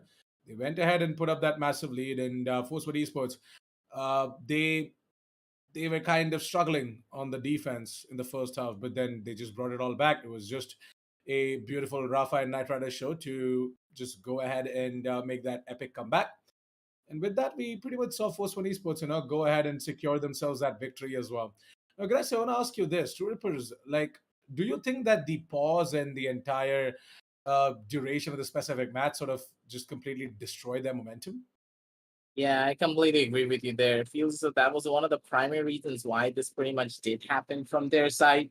Because as I was stating, it already comes down to momentum for the side of True Rippers, and we're just not able to bring it all back and get into the groove again because it was on a 9-11 score line, basically meaning that hey, it was right at the brink of defeat. 3 rounds, it's just not enough to bring it back under your belt and then go in for a possible play for your team, adapt to what the other team have already done. And I'm very sure that all the members of the side of Force One, they had a strat in their mind and they were constantly anti-stratting towards a lot of strategies that could be coming on down through from the side of True Rippers. And at the end of the day, I feel as the Force One, they were able to read it just a little bit more better and show a lot more consistency. And then I feel as though Rafa was the first one to initiate all of it with his one ace. And honestly, Assassin, Rafa's ace, that's going to be one for the books and also for our Instagram as well. Definitely.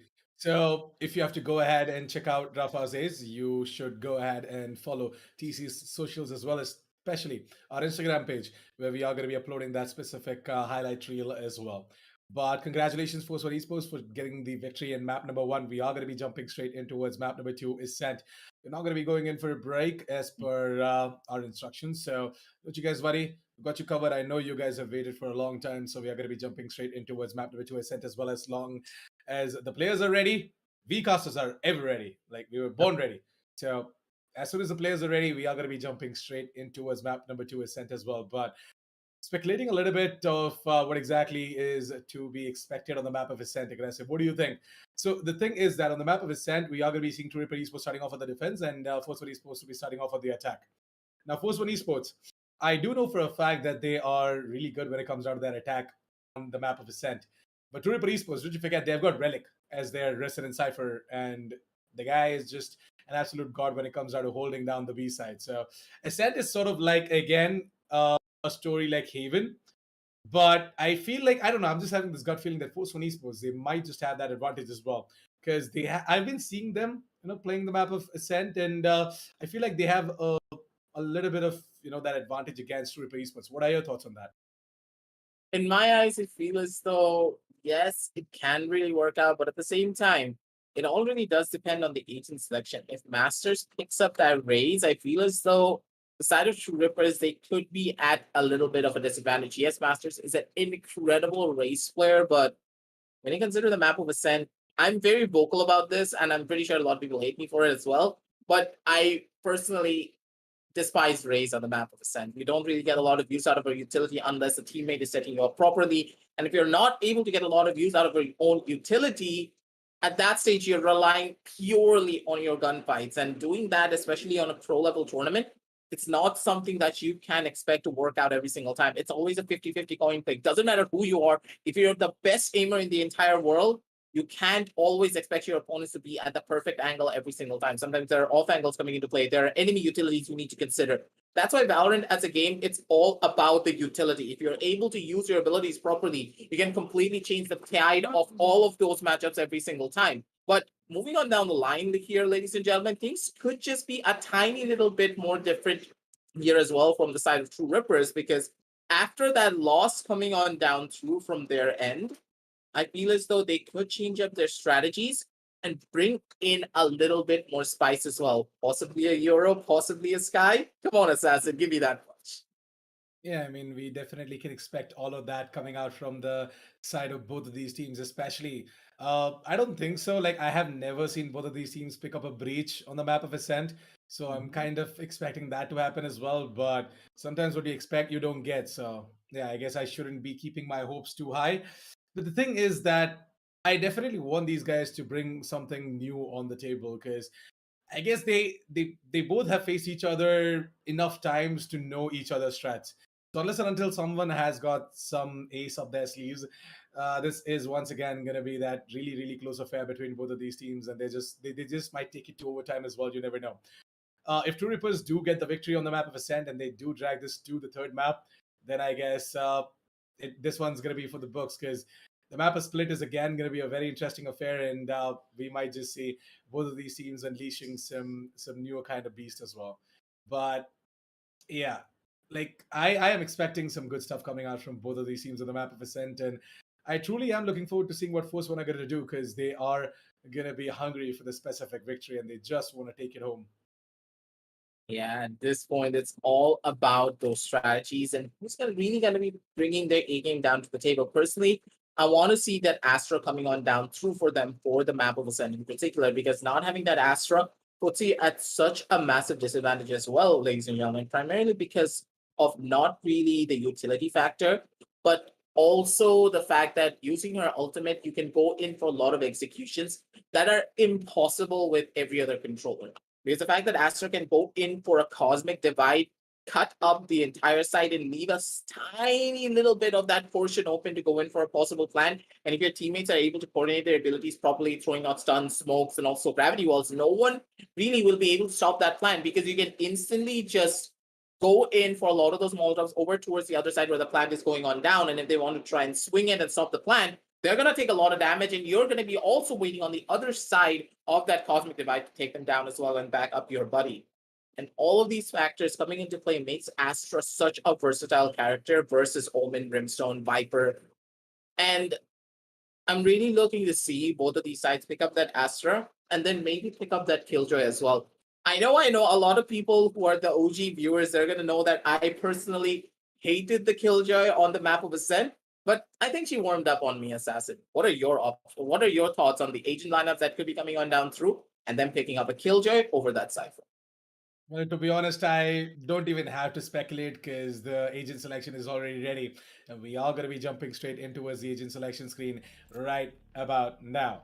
So, Force One Esports, we did manage to get some of the speculations about what sort of agents we are expecting aggressive. But the thing is, it's going to be down to all of these players on what exactly they feel to play as well, right? Force One Esports is going to be seeing Rafa on the Raze. Something that you said that you did not like. Shivi is going to be playing so well. We're going to be seeing RVK, who's going to be picking up the Killjoy. So no Cypher for him in this specific map. Knight Rider is going to be picking up the Jet. We're going to be seeing Scargod on the Astra. Nicely done. The side of Truerippers is going to be Relic on the Cypher, Crosshair on the Server, Master on the Omen. One Tap God to be playing the Reyna, and Paradox to be on the Jet. So there's going to be One Tap God to be picking up the Duelist duty and Master to be going to the Omen. Interesting, isn't it? What do you think? Yeah, things are just a little bit too spicy, I would say. But at the same time, I like this pickup from the side of RPK. Him picking up that Killjoy and the Astra lineup coming on down through as well from the side of Scar God basically means that, hey, they have a lot of utility to work with. They can use their utility in proper conjunction with one another. And we know for a fact that Scar God and RBK, they're one of those players that they're like two peas in a pod. They know exactly what the other is thinking. They know exactly how to coordinate all their abilities without even speaking at most points. And I'm really hoping that level of coordination will be coming on down through on the map of Ascent.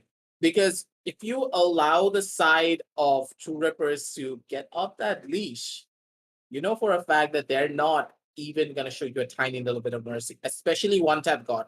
After his performance on map number 1, if he's able to bring himself back up to that level and warm himself up once again, he's gonna tear through everyone on that arena, because that being a feast and famine champion, it's perfect for a player like One Tap God. True that. I mean, One Tap God, we know for a fact that he is like really good when it comes down to getting all of these frags. So, interestingly, for One Tap God to go ahead and get himself the duelist role is something that we all love to see as well. Like One Tap God, we know for a fact that he is a consistent fragger. So him on the duelist role is something that is not surprising. And at the same time, we all want to see that as well.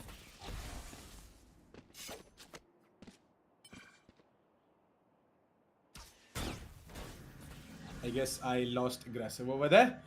We might just be we might just be seeing aggressive coming really soon.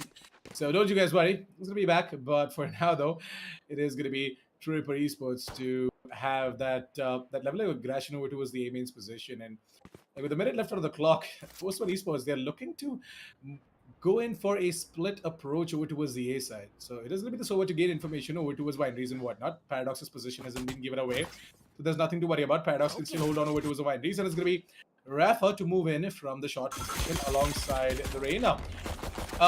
Sorry, not the Reyna, my bad. The Raze. Oh, that was a perfect Rafa grenade. and Knight Rider. Yeah, that was a really good grenade coming out from the side of Rafa, and it's going to be Paradox to go ahead and take down Chibi. Crosshair is holding onto the side of his own in 35 seconds. This looks pretty much impossible for the side of Team Force 1 Esports, but you never know. Scargod is still alive, and he's low as well, and he's got himself in a position where there's absolutely nothing he can do. It's going to be Relic to go ahead and take him down. With that, the first round of the board for the side of Truerippers Esports. So 1-0 as they walk away with the pistol round. I kind of feel bad for Scargod, man. Like, that guy, he got smoked by the Jet, he got smoked by the Ovid, he comes out of one smoke, and he's like, I can't see anything! He goes out and he's like, finally, I'm out of that smoke. Where am I? Why is everything so dark? And Relic is like, Peekaboo, I see you. He just gets a beautiful headshot down on the Scargod to send him back home over to the attacker side spawn. And with that, ladies and gentlemen, I feel as though maybe we could see a little bit of a different play coming on down through from the side of Truerippers, but at the same time, Paradox going in for the same position once again. I personally don't really like this, but at the same time, hey, if you have your buddy Crosshair coming in down clutch for you and baiting out the enemy this hard, I think that no one's gonna check Paradox. They know for a fact that no one can be on that angle and Paradox didn't swing for a kill down on the Force 1 Esports, interestingly. I still can't get over the fact that Force 1 Esports tried to go in for that A execute the previous round, right? And they did do that in style, but I'm just laughing at the fact that Truerippers Esports, they were just so aggressive, and you actually missed a little bit of a funny moment right there. Like you got disconnected, right? At the start of the pistol round. Yeah, you missed something really funny. Like, not even our audience knows. Only we and the back of the scenes guys know what happened. But yeah, you know what? I'm gonna fill on you later after the game. But for now, it is gonna be one tap God to fill the face of Knight Rider with that bullet coming in from the Ghost, and it is gonna be Relic to take down RVK as well. Interestingly, Shivi left out a 1 versus 5 is gonna try and connect some nutty headshots. What? It looks like that one tap God stand true to his name, and that is gonna be him just coming in flying hot and putting that one freaking bullet to the face. All aboard the one-tap God Airlines, man. All aboard the one-tap God Airlines, dude. Because this guy literally just bunny hopped his way all the way from Market over towards the side of B-Main just to tap Shibby in the head. Yeah, this guy has a lot of speed, and he has a lot of movement quirks as well. So on towards a round where we are going to be seeing Team Force 1 Esports getting themselves a full buy, right? I'm expecting them to put up their first round on the board now, but again, Paradox has taken that aggressive angle, and this time, it looks like that Force 1 Esports should be aware of Paradox's position. And now? Positions are already a little bit known. Crosshair, he needs to be careful because he's testing Fate a little bit too much. Because Knight Rider is one of those players that can shut everyone down if they are not careful, but at the same time, Knight Rider, he's not clearing out this angle. Crosshair went in for a big fate once again. Will Paradox actually get away with it for the third time in a row? That's going to be the real question. No one's going to check that angle. I'm very sure. And yep, Knight Rider didn't check it. He tried to walk on back, and Paradox is like, yep, come into my arms, my twin sister. I'm going to be able to do pretty much everything for you. Crosshair, though, trying to break that one Aldrome, was not able to find it out. One tap God's gonna be able to get another one tap for himself, get that kill down on the ship. We send him back home. And with that, Assassin sending on down over to a 4 versus 2 situation. At this point, what can you do? Do you want to go in for a play, or do you want to go in for a save? Oh no! It looks like that one tap God is going to be finding himself a frag. Though there's going to be Scargod going down with 20 seconds left on the clock. RVK is going to be left out in a 1 versus 3. We know for a fact that this guy can go ahead and clutch it out if he wants to, but he has to pull some sort of a miracle right now in order to grab himself this round. He knows that Paradox just moved in over towards the first lanes, and one tap God is right around the corner over towards the defender side spot, and both of them are just going to peek in together as a unit. There's going to be Truerippers to put up that third round of the board. Force 1 and their full buy doesn't work out. You know for a fact that Paradox in that round literally just got a sheriff and got that first initial pull. I know, man. I know. His eco is so goddamn beautiful right now that he can go in for operators for 2 consecutive rounds and he doesn't need to even need to worry about a buy no matter what happens. Even if they win, even if they lose, that guy can still pull up an operator for his buddy, operator for himself if he needs to. But at the same time, I feel so he's not going to be opting to go in for it. He's like, I'm going to be taking it slow. I'm going to be taking it far. No operator for me just yet. But one-tap god, yeah, I think that his namesake has been taken. And RBK, he's going to be the one-tap god himself. And then he's going to get one-tapped by another one-tap god known as Masters. So, for now, Trueripper Esports, they have neutralized the man advantage, but at the same time, Force One Esports, they're looking to move it over towards the B side, and we do have Cage triggered. the Astra, that is Scargod, coming in from the pizza position. So, yeah, there is Master who's holding towards the logs, and I guess he might just be sandwiched, but don't you forget about Relic. Relic is the absolute beast over there, and it's going to be Master taking down Rafa as well. Relic takes down Chivi, and Master is going to get into the final one on towards the side of Nitride and get the fourth on the board as well. So, I guess Force One Esports, after that eco loss, they should have enough money in the bag to go in for a proper buy, and they are going to get that buy as well. Now, where exactly they're going to make the hit, though, is going to be the million-dollar question, because I feel like wherever they go, they might just face the wrath of Paradox with that operator. Yeah, Paradox could be just that deciding factor for the side of Truerippers to maybe bring this round in their favor and pull it all back. But at the same time, for the side of Force One, you'd expect them to play it a little bit more differently. You'd expect them to play it a little bit more aggressive, but they're just not opting to go in for it just yet. They're trying to play for that pick. They want that first initial kill, but they're just not able to find it yet. And that is one of the main reasons why I feel as all the members of the side of Truerippers, they're playing it a lot more slower and they're playing it a lot more systematically, understanding the possibilities that could be going on down through. Shivy drops his gun by accident by trying to give that spike over to Knight Rider. A little bit of a comical moment, but do you know what's not comical here, Assassin? That execution coming on down from the side of Force One. They're able to go in fast, they're able to go in hard through that Killjoy lockdown coming on down through. They're going to be able to take the entire side for themselves, but I like this plan coming on down from the side of Truerippers. They didn't want to take any risks. They played it slow, they played it smart. They were like, hey, we're just going to wait, and we're going to allow the side of Force One to go in and take the side, but we're going to go in for a beautiful retake of our own with one-tap God. Just being able to shut down Rafa with a beautiful shot coming on down from him, but at the same time, Knight Rider. He's going to be able to get one more for himself, but Crosshair is going to be able to shut down another one. But with all three of their members holding on down over towards the other side, the hand is going to be coming on down through from the side of the Cypher, revealing all the last turn positions coming on down through from all the members of the side of the attack. They can go in for that full play. With his last time, man, Paradox is going to be able to try it and survive, and Crosshair. Yeah, this guy, he's just too good. He's just too ready, and he's able to go in for a beautiful clutch with the last dying breath of Paradox. Honestly, Assassin Paradox, he could easily have gotten for that kill, but he played for the long haul and for his buddy Crosshair. I mean, Crosshair is just too good, buddy.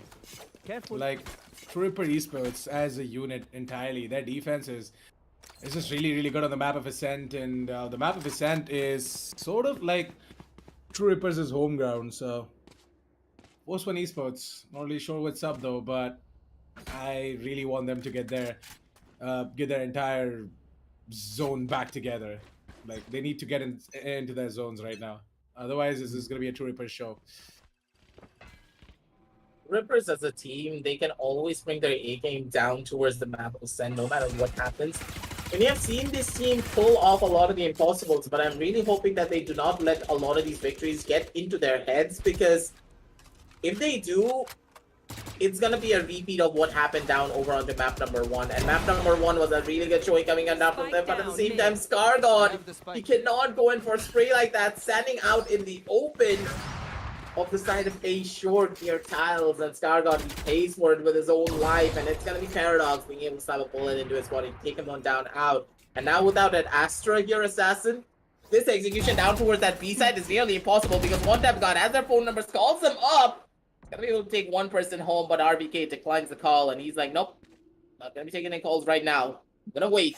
I'm in a tournament game, and I need to bring my A game down to the table to try and go in for a possible clutch for my team.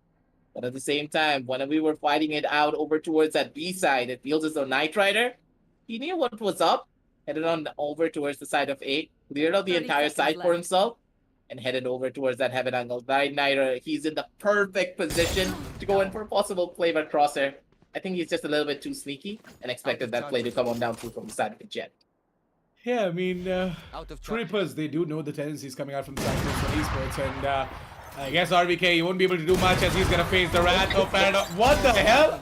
What? RBK, he has got the lockdown as well, but no time for the plant, and I guess he just has to face the heat right now. He just has to face all these players if they're trying to come in for the hunt, and I guess Master's gonna get taken down. Yep, RBK, aim on point, but unfortunately no time on his watch. Yeah, I feel as though Assassin Paradox is like, I'm gonna become the living, breathing Flash. And he expected his buddy on his side, Masters, to maybe go in for a play and get that kill down to that first initial player. But hey, no harm, no foul. It's all right. They were still able to win out on the round. RVK gets a 4K, gets that lockdown for himself as well. And now, look at the ultimate sound from the side of Force One. They have a lot of ults to work with. And the fact that they took this timeout as well, we may just see a flashback of what happened back in map number 1, where they took a timeout, broke the momentum coming on down through from the side of Truerippers, and then bring it back in their favor. And at the same time, that inspect element looks beautiful on the timeout screens. So whenever these kind of timeouts do come in from the side of Team Force One Esports, right? We do tend to see them just completely coming out as a different team. Like, before they enter the timeout, they are a different team. And after they come out of the timeout, they're a different team. So Force One Esports, they tend to take their sweet time into analyzing where they're going wrong. You know, they just completely reset themselves. I'm not really sure how exactly they do it, but hats off to them for doing that as well. Yep. Like the last time we saw them took a timeout in Haven, after that, they made a comeback. They made a goddamn comeback and they won out that map. So, yeah. I guess this timeout was a little late, but it's okay. It's still not over. Man, Relic with his cams and his freaking wires and of course his cages. What is this guy? What is that lineup for a Cypher? I admire his Cypher players. Like, I absolutely love seeing Relic just holding down and locking down a proper site. Like, it's insane to a level where I'm just amazed every single time whenever he comes up with a new lineup. And I'm not amazed with his spray down though, because he's always crisp. And it's gonna be Paradox to take down RBK through the smoke. And there is definitely some sort of a vision assistance going on for Paradox. And there have been times where people have tried to go ahead and prove himself as a cheater, but you know what? Force One Esports right now, they are going to be the ones to go ahead and cheat Truerippers Esports, make them believe that they have got this round into their bag, but in reality, it's actually Force One Esports to go ahead and get that first on the board. And this is exactly what I was talking about. After a timeout, they reset themselves and they take back the rounds. Yeah, this is so crucial. And once again, I'm going to highlight the fact that why it's so important to take this timeout here, ladies and gentlemen. It's just not for yourself to try and understand a lot of the strategies and maybe pull off something different. You're also trying to throw off the momentum of the enemy team, and that's exactly what happened here. Is for the side of Truerippers, they took a massive hit. And notice what's happening down on the scorecards as well, ladies and gentlemen. Yes, the side of Truerippers have 6 rounds on the board, 6 consecutive rounds, mind you, but their money just got absolutely demolished after 1 round.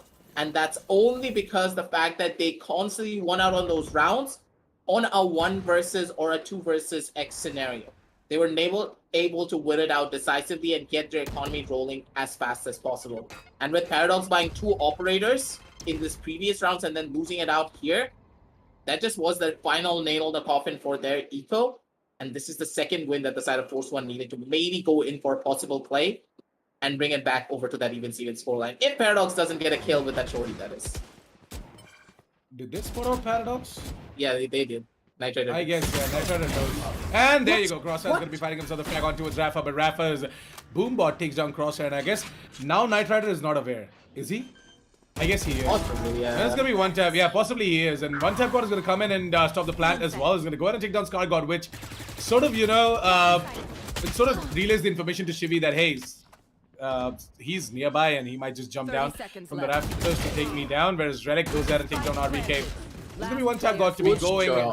Yeah, nice little shot coming out from Nitrite, by the way. But Relic, left out of 1 versus 2, knows the position of both the players, if I'm not wrong, and he's gonna spot out Shivi. Nice shot. So yeah, both of them are just gonna peek in together, but it's gonna be Shivi to actually win out that fight, and it's gonna be Relic to be going down. Putting up the second round of the board for the side of Force One Esports, and you know what? Man, I guess it is true.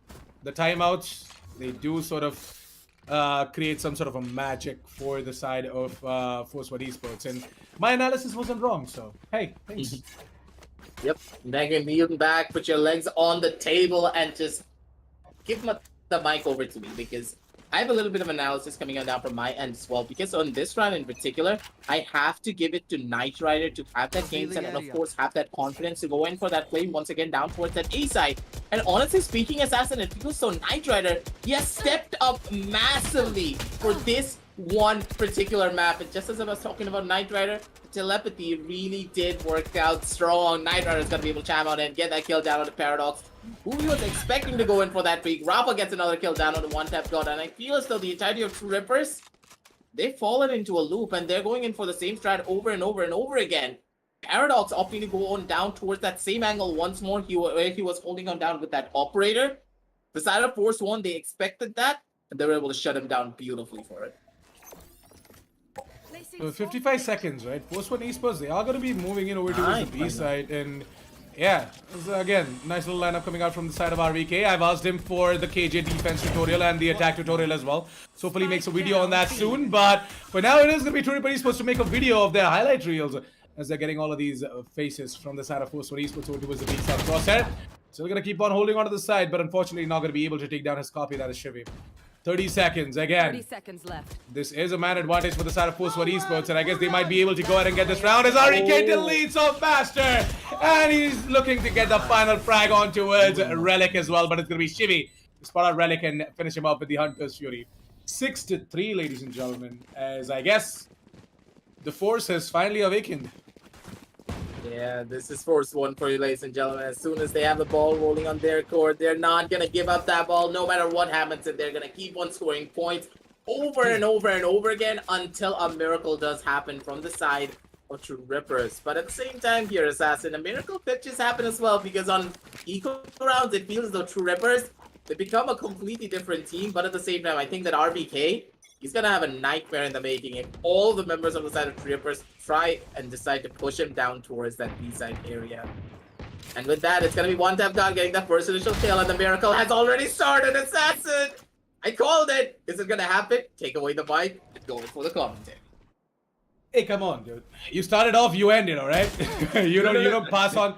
You don't pass it over to me, because I don't want to get all the spams coming out from the side of Force One Esports that, hey, man, you are the one. You said it. The caster's curse. And it looks like that one-tap god is going to get taken down, by the way. Shivi and Scargo can actually pull this right one back. Paradox, he's looking to get himself a frag with that Marshall, whereas Marshall can just move out of that smoke as well. But oh, there's the Cosmic Divide coming in, and this might just be a little bit of a problem for the side of Truerippers Esports. There is the backstab as well, so Shivi, all he has to do is try and fall back. But little does he know that Cross has right on the corner. Oh, he does. But is he aware of Relic? Nah, he's not. With that, Scar got left out on 1 versus 3. Where exactly is he? Oh, he's the boaster for the team. I forgot. Wow. All right, there you go. 30 seconds left. Take down that specific trap wire, and Paradox is going to find the final frag as well. That's going to be a thrifty pulled up from the side of Truerippers Esports, by the way, and that's going to be the 7th on the board for them. Well, you apply the caster's curse. Now it's time for you to explain what the hell was that from the side of Truerippers Esports. First initial peak coming on down through from the side of one-tap god, it's just this pure mechanical skill. You don't really... how do you break down a player's mechanical skill? You just really can't. They just cracked out of their minds that they put it in the countless hours to build that out. That's one-tap god. But what I really did love coming on down through from the side of Truerippers was that aggression down towards that B-side with Masters holding that off angle, while it was Relic going in for a couple of jiggles of his own down towards that side. He was able to bait out a lot of the utility coming on down from the side of RBK and baited him into that peak, allowing Masters to go in for that beautiful crispy one-tap to get that first initial kill. And as soon as that kill already came on down through, the final leg was already on that coffin. There was nowhere to survive. There was nowhere to do anything. And it seems as the one-tap god, he has turned the map of Ascent into his playground, Assassin. He's not really going to be giving a single bit of headway down towards the side of Force One whatsoever. And now in this 3 versus 5 situation, Assassin, I feel as though an 8 scoreline coming on down for the side of Truerippers is very much imminent.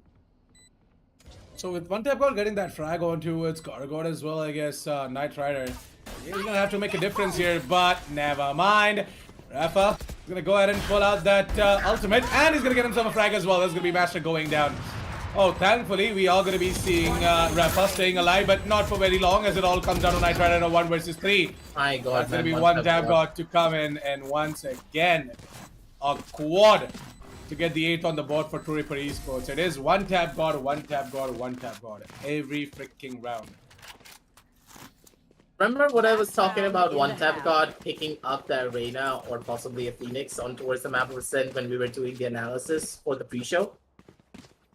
Yeah, having that feast and famine champion on a player like one tap god is just so much more beautiful, man. This guy on the Omen, yeah, he's really good. He can make a lot of plays happen, but him on the arena, he just shuts his brain off, activates his arm, and uses all of his muscle memory just to tap everyone in the head no matter what. Get out of my way. Even under such a high pressure scenario where the boombot was chasing him, he was cool as a cucumber. He didn't have a bead of sweat on his forehead, and he was able to execute Knight Rider in ice cold fashion. That is one tap god for you, ladies and gentlemen. He's gonna be able to shut everyone down properly, but at the same time, this could be another shutdown coming on down through from the side of Force One, because of this round in particular, they finally opted to go down for a little bit of mid control, and they are spreading themselves out trying to play for picks. And this is smart, because if you're able to play for picks against such a aggressive team such as Truerippers, who rely on manpower, taking away one singular person is where you need to start. And with Paradox going on down and no more operator available for the side of Truerippers, things are looking up, and a possible round going on down through for the side. So once again, Force One Esports, they're gonna move in over towards the A side. They have got that execute done. They are in the site. They are looking to get more and more information. And it looks like that Relic's position is gonna be given away, and it's gonna be time for Knight Rider to do something alongside Rafa. It's gonna be Shivi to go ahead and take down Relic. Nice little spam through the wall as he does get that information, and it's gonna be the lockdown destroyed from the side of Crosshair, by the way. Nice use of that Hunter's Fury, but man, is it even worth it? Because it's just down to Crosshair and Master, and both of them are gonna get taken down really soon. Crosshair aiming down sights is not really the best option in that specific situation, but okay. Switching sides. Nice try. 8-4 as Force One Esports. They managed to put up the 4th round of the board for themselves as well, and they pretty much close out the half in a good way. Like 8-4 is not a bad half, because we know for a fact that Ascent is a defense side of map, and Truerippers Esports on the defense are really good. So them putting off 8 rounds is no miracle or surprise. Now, Force One Esports, if they do make a comeback and they take away the map of Ascent, that is going to be a surprise for sure. Assassin, am I allowed to lean back and put my foot on the table? Because I called it, didn't I? Them opting to go in for mid control, and then going in for a miracle clutch of their own by taking that first initial player and playing for picks. They were able to win out the round just exactly as I called, and it happened. I feel as though I have analyzed this game to the start to the finish, and I was very accurate in every single one of them, so I'm gonna pat myself on the back just a tiny bit. But moving on down over to the match here, it feels as though Truerippers, they've stepped on that gas pedal, and they're not gonna be getting off at any time soon. It's gonna be Knight Rider going on down towards the hand of his own twin sister. It's gonna be a couple of shotguns going in left, couple of shotguns going in right, and Chibi trying to make a play happen for himself, but he's not gonna be able to take down one tap god, because it's one tap god, ladies and gentlemen. He's gonna be able to survive. He's gonna be able to go in for those kills. But at the same time, who do you know who's also a one-tap god? It has to be RVK. Comes out down with that classic, and he's gonna be able to take down that first initial player. But will he be able to find more than that? Will be the million-dollar question here, ladies and gentlemen. Because now, yeah, he's just stuck between a rock and a hard place. Crosshair is gonna be the one to take him on down with that frenzy with a double dink to the forehead, and that's gonna be the 9-4 scoreline coming on down through for the side of Truerippers, and them winning out on this pistol round here, Assassin. It's gonna be dire times for the side of Force One. Yeah, round number 14 is gonna be Trueripper Esports, in my opinion. They might just get onto double digits here, because the buy coming out from the side of Team Force One isn't looking that great. They have to go in for a proper eco. They have to stabilize their economy, otherwise it's gonna be a problem for them later down the line. So better to just go ahead and give Trueripper Esports that lead, that advantage, instead of ruining your own economy and ruining the entire map. Now, so this push coming on down through want to go in for that eco, and I kind of understand that, but at the same time, Nightcrawler opting to go in for that Marshall. He wants to try and get a little bit of value out of it, but they do need to be careful because Scargot does spot out one initial player going on down over onto that side, and Shivy, yeah, he's just gonna get spammed out by 3 players. Not much that he can do. Paradox gets a double kill for himself. One tap got just jiggling left. He's just jiggling to the right, making sure that his nemesis RVK doesn't get a single one tap for himself down with that Sheriff. And with that, the round just starts, and it's pretty much already over with double digits on the board for the side of Truerippers as of right now, ladies and gentlemen. And the fact is, will Trueripper be able to carry on that momentum forward and go in for a possible 11th round on the board and put the backs of the side of Force One against the wall? Or will they falter under the pressure, and will this be a round rate coming on down through from the side of Force One? Because at this point, for the side of Truerippers, they need to try and go in for this clutch, and they need to end this off as quickly as possible because map number 3 is right around the corner if they do win out here. So it's going to be Crosshair to be droning and getting information. He has relayed the information that, hey, over to his right is the turret, and over to his left is the Astra player who just went back as well. So, yeah, the Astra, that is Scargot, is just going to reposition himself over towards the Rafters position. Oh, never mind, he's just going to jump down. He's going to place himself on towards the default green boxes. SRVK towards the generators as well. Scargot is going to go in towards the astral form, and he's going to try and place a star. Maybe, you know, use a utility or an ability or two to just hold this push coming out from the side of Trueripper Esports. We are going to be seeing the entirety of Truerippers outside of the A mains. So, yeah, Knight Rider, is he about to come in with a backstab, or is he trying to do anything? He's over towards the B mains, and yeah, there you go. Paradox is going to be the one to dash him towards the side, get taken down by RVK. Looks like that Force One Esports there. Hold over towards the A side is going to be pretty darn good. But not for long, as RVK is going to go down, and it's going to be time for Rafa to activate himself. Not going to be able to do anything as one tap god takes him down, and Chibi, final defender over towards the A side, gets down as well. A 2-2 situation. The moment is pretty damn low from the side of Team Truerippers as Knight Rider comes in with a backstab, but no. He is going to be spotted out by one tap god, and one tap god is just too freaking good, man. As Shivy has to isolate himself into individual one-on-ones. He knows for a fact that one tap god is behind the green boxes, and he's not going to peek because one tap god is low. He's going to wait for Shivy to go ahead and get himself the frag on towards Master so that one tap god could peek in and take down Shivy as well. Yeah, that was a very well played 2 versus 1 from the side of Trueripper Esports, and hats off to you guys, man, for getting that 11th on the board. I don't know how the side of Truerippers are actually doing this, but at the same time, one tap god, how many 4Ks has this guy gotten? Because, honestly speaking, tell me this assassin, how many goddamn 4Ks has a one tap god gotten? Look at the kill scorecards. 20 and 9. This arena is like a literal wrecking ball for the side of Force One, and he just cannot be stopped. Even on 5 HP, he's such a deadly force as well. And with that, ladies and gentlemen, it just could be another round on the board for the side of Truerippers because the money is not on their cards. And honestly, at this point, for the side of Force One, I don't know what they can do here, Assassin. What do you think? I feel like that Force One, well, in a 2 versus 5 situation, they definitely can try and inflict some damage, but for that to happen, RVK has to step up, and he's gonna get taken down instantly by Paradox. Scargot left out of 1 versus 5, absolutely nothing left to do here. It's got 1 star, but it's got tons and tons of players just surrounding him, and there you go. You're gonna be on the on, gonna be one tap got to be going down, but Master to get the trade. Oh man, this is a disaster. Can't witness this, can't see Force One going down like this. But hey, really happy for Trueripper Esports as they are going to go ahead and drag this game to map number 3 split.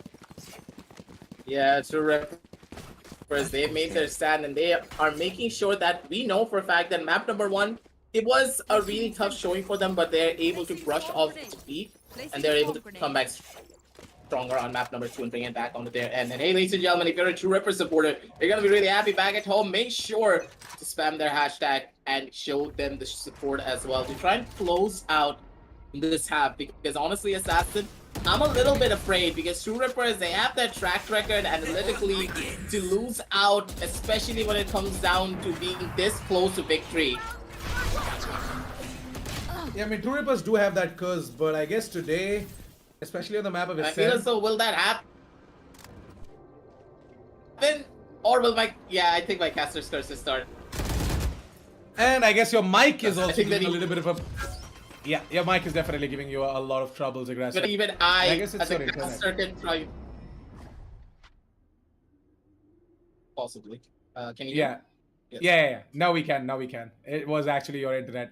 And I guess just for you, the players from Truerippers Esports are also going to wait a little bit before making that execute because they can't afford to miss the amazing play-by-play coming out from you if you're lagging.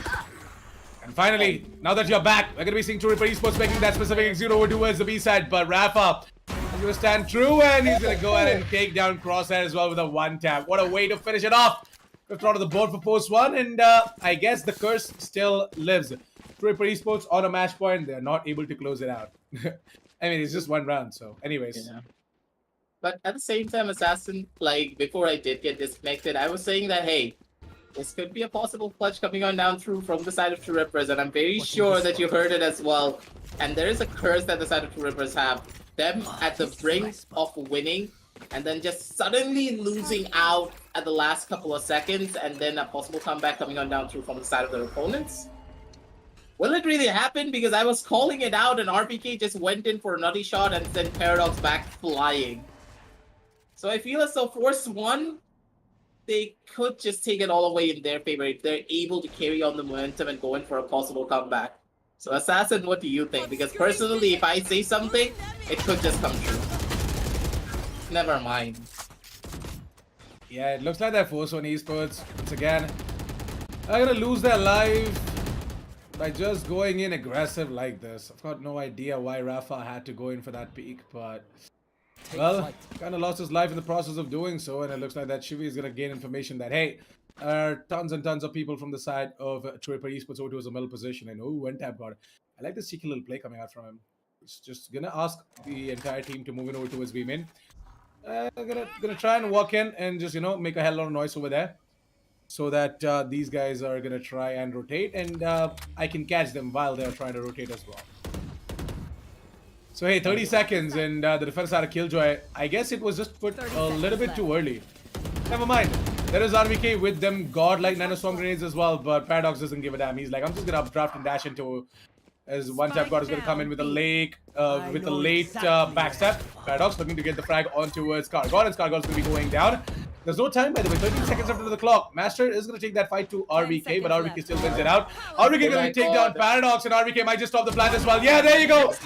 The round is gone. Truerippers Esports are not going to be able to get this as it is going to be... Force 1 Esports are not going to be able to get this as Truerippers Esports. They're going to be the ones to go ahead and put up the 6th round. No. Force 1. Take it the other way around. My bad. Force 1 are going to be the one. Assassin has just lost his mind. Yeah, just take it over. I'm sorry. Yeah, at this point, it's fine, Assassin, because even my brain is absolutely dumbfounded by what just happened. RBK, you just did not pull that off. You didn't just one-tap Paradox once again in the head while he was running around the corner. This guy has a family, man. You just can't take it away from him. He still needs to find a girlfriend as well, as he was stating previously when we were on the match lobby. He has a lot of things to live for, RBK, and you're just destroying him just as Knight Rider just got a beautiful shot down on a one-tap guard with a beautiful one-way smoke coming on down through from the side of Scar. Things are looking quite interesting, to say the very least, from the side of Force 1, because I feel as though they have their mojo back. But is it a little bit too little too late, Assassin, for the side of Force 1 to bring it all back in their favor? Because it's just one round. One small mistake, and the entirety of Truerippers, they can just take away the entire momentum and send us over onto map number 3. So let's see if Truerippers Esports is going to be able to do that or not. Let's see if they are going to be able to finish it off this round or not. There's going to be a lot of ifs and buts coming in, but at the same time, Relic, he has got his eyes over towards mid, and he's going to ask the Sova to try and come in with a late flank or something like that from the middle position, coming from Pizzas. We know for a fact that Force 1 Esports, they like to just keep Pizza open. Because there is RVK's alarm bot over there, I guess. I mean, there is some sort of a defense mechanism over towards the markets and the middle position as well. So there's nothing to worry about. Knight Rider is going to go ahead and take down Master. And it looks like that Knight Rider is just not going to stop as he gets himself a quad. He's looking for the ace. Oh my God, Rafa being a gentleman and a man of honor, he's going to instantly try and, he's going to be like, okay, Knight Rider, you know what? I'm not going to go ahead and take him down. because I want you to take the ace, but then Shivi, he's a cunning little man. Yeah. He's a cunning man, and he's like, I don't want to boost your ego just yet here, Knight Rider. You gotta be that 4K Rossi for just a little while longer, because look at your opponent. One tab got about 5 4Ks, and he still hasn't gotten an ace. So you need to be humble as well. You're gonna be like, I understand your pain, one tap God. I'm also gonna be 4K Rossi, and I'm gonna keep things going. And speaking of some things that are keeping on going, make sure to check out the Amazon Prime deals that we have set up for you down in the description below. It's going to be on the 26th. It's going to be on the 27th. So make sure you do not miss out on those deals. But I think that Knight Rider, he could miss out on that deal because Paradox, with his buddies, they just riddled it with quite a lot of bullets on that. So it looks like that Relic for now, though. He's going to be the one to try and get that entry. But oh, Paradox is coming in from the market's position as well. It's going to be Shivi. Try and pull off the Hunter's Fury. But unfortunately, he's going to be tagged. And I guess, oh, there you go. Gets himself 2 kills on top of that Hunter's Fury. Rafa trying to bring in that specific ultimate, the showstopper. Not going to be able to connect anything as Paradox and one tap God. They finish it off. This was the exact push that Truerippers Esports were looking for, and they are going to go ahead and finish off map number 2, 13-7, ladies and gentlemen.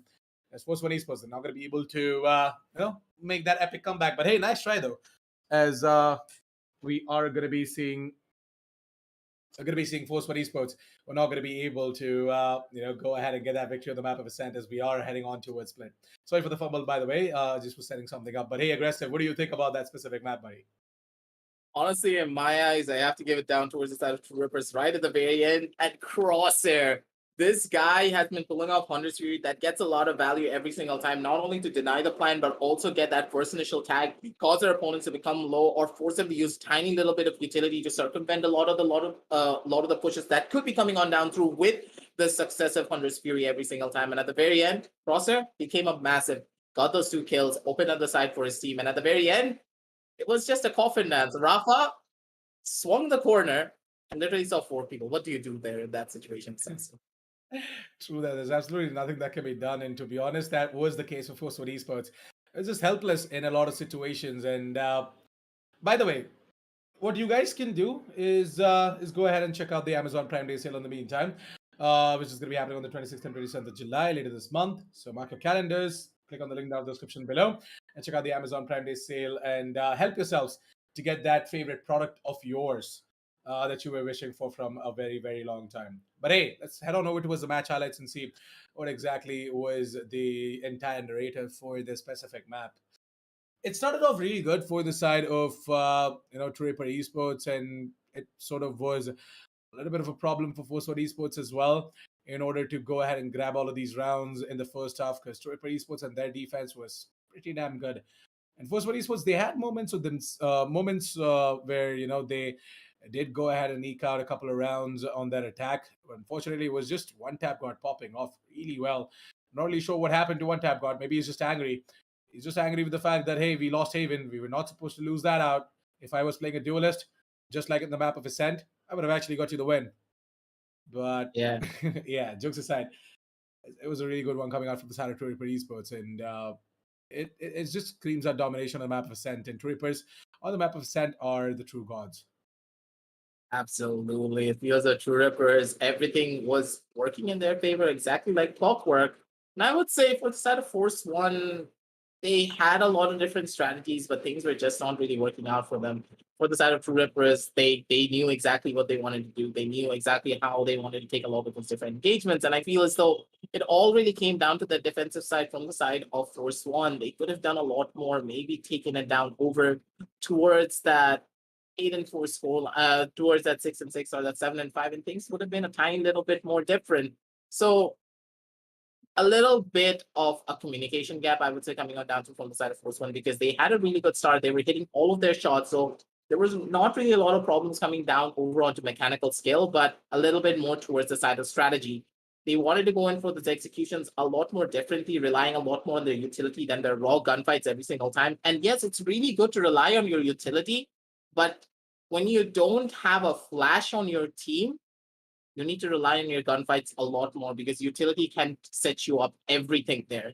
You need to sometimes go in for that dry swing and take that risk to go in for a possible play for your team. And the side of Force One, they didn't really take those risks. And this is why, personally, I don't really like that raise on the map of Ascent. If you're not able to get a lot of value out of her utility, you're just another person with a gun in your hand. To be honest, I feel like Raze is a good pick. Like I kind of deny you on that specific point. Like I don't know, Understandable. it's just my opinion. Yeah, it's just Yeah. my opinion that Raze brings in a lot of avenues, like as an aggressive agent, to just use all of these damage inflicting abilities and going up close and personal, head on, taking these fights.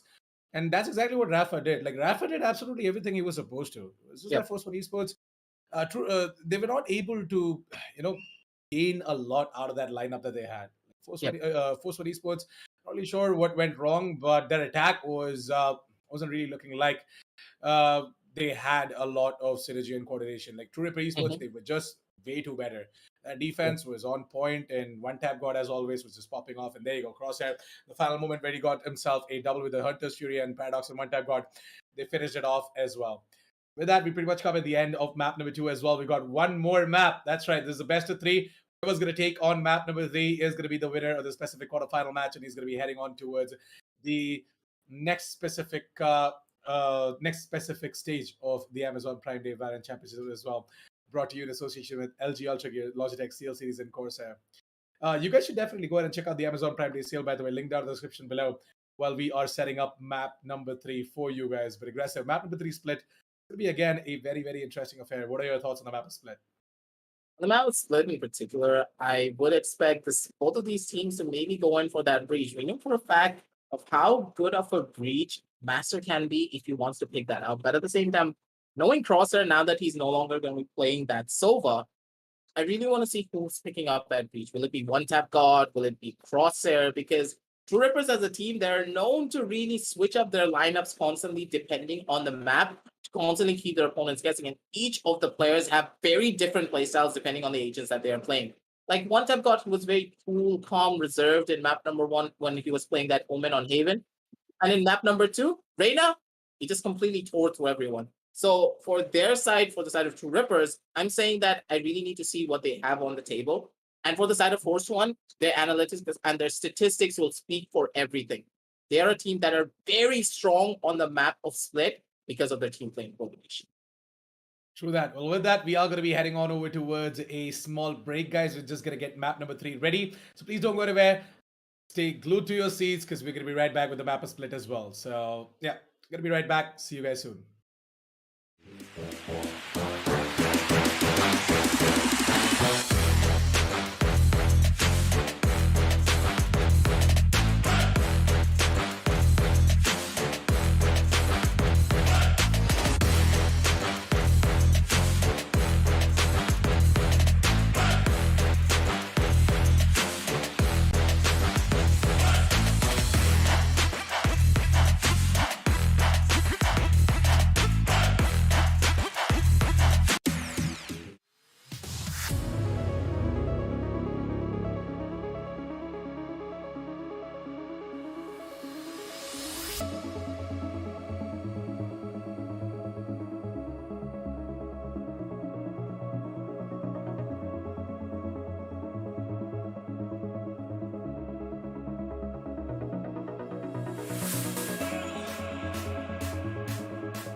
Welcome back, ladies and gentlemen, to the Amazon Prime Day Valorant Championship, brought to you in association with LG Ultragear, SteelSeries, Logitech, and Corsair.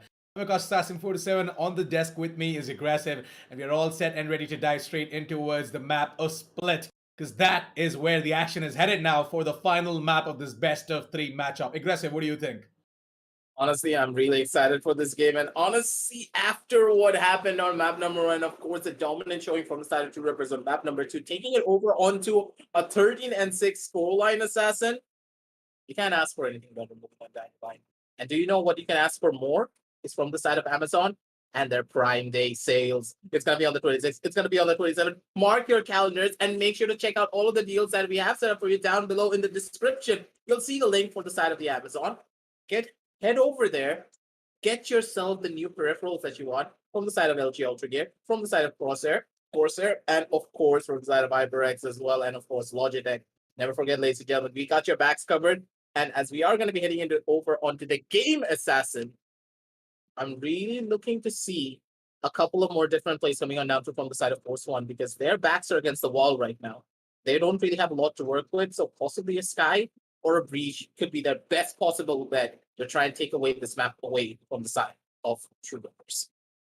True that. I mean, Trueripper Esports, we know for a fact that they have a certain game plan on the map of Split, and I guess Force One, they kind of have that as well. Let's take a look at the agent selection screen. Let's see what exactly are going to be the agents coming out for the specific map, and accordingly, we are going to be able to analyze a little bit more as to what we are to expect out of this specific map. So Trueripper Esports, we are going to be seeing Relic, as always, going to be going on the Cypher. We are going to be seeing Crosshair on the Sky. Interesting. I am... okay, fine.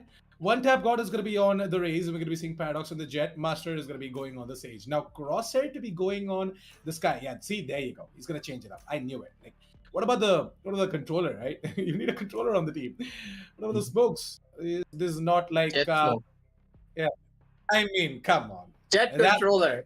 That sort of stuff, Aggressive pulls in our unrated game, but no. game against Force One Esports, you can't actually go in without a controller. Like, that is going to be you asking for a death wish. So, yeah, like, Aggressive. This is not one of our unrated games, buddy.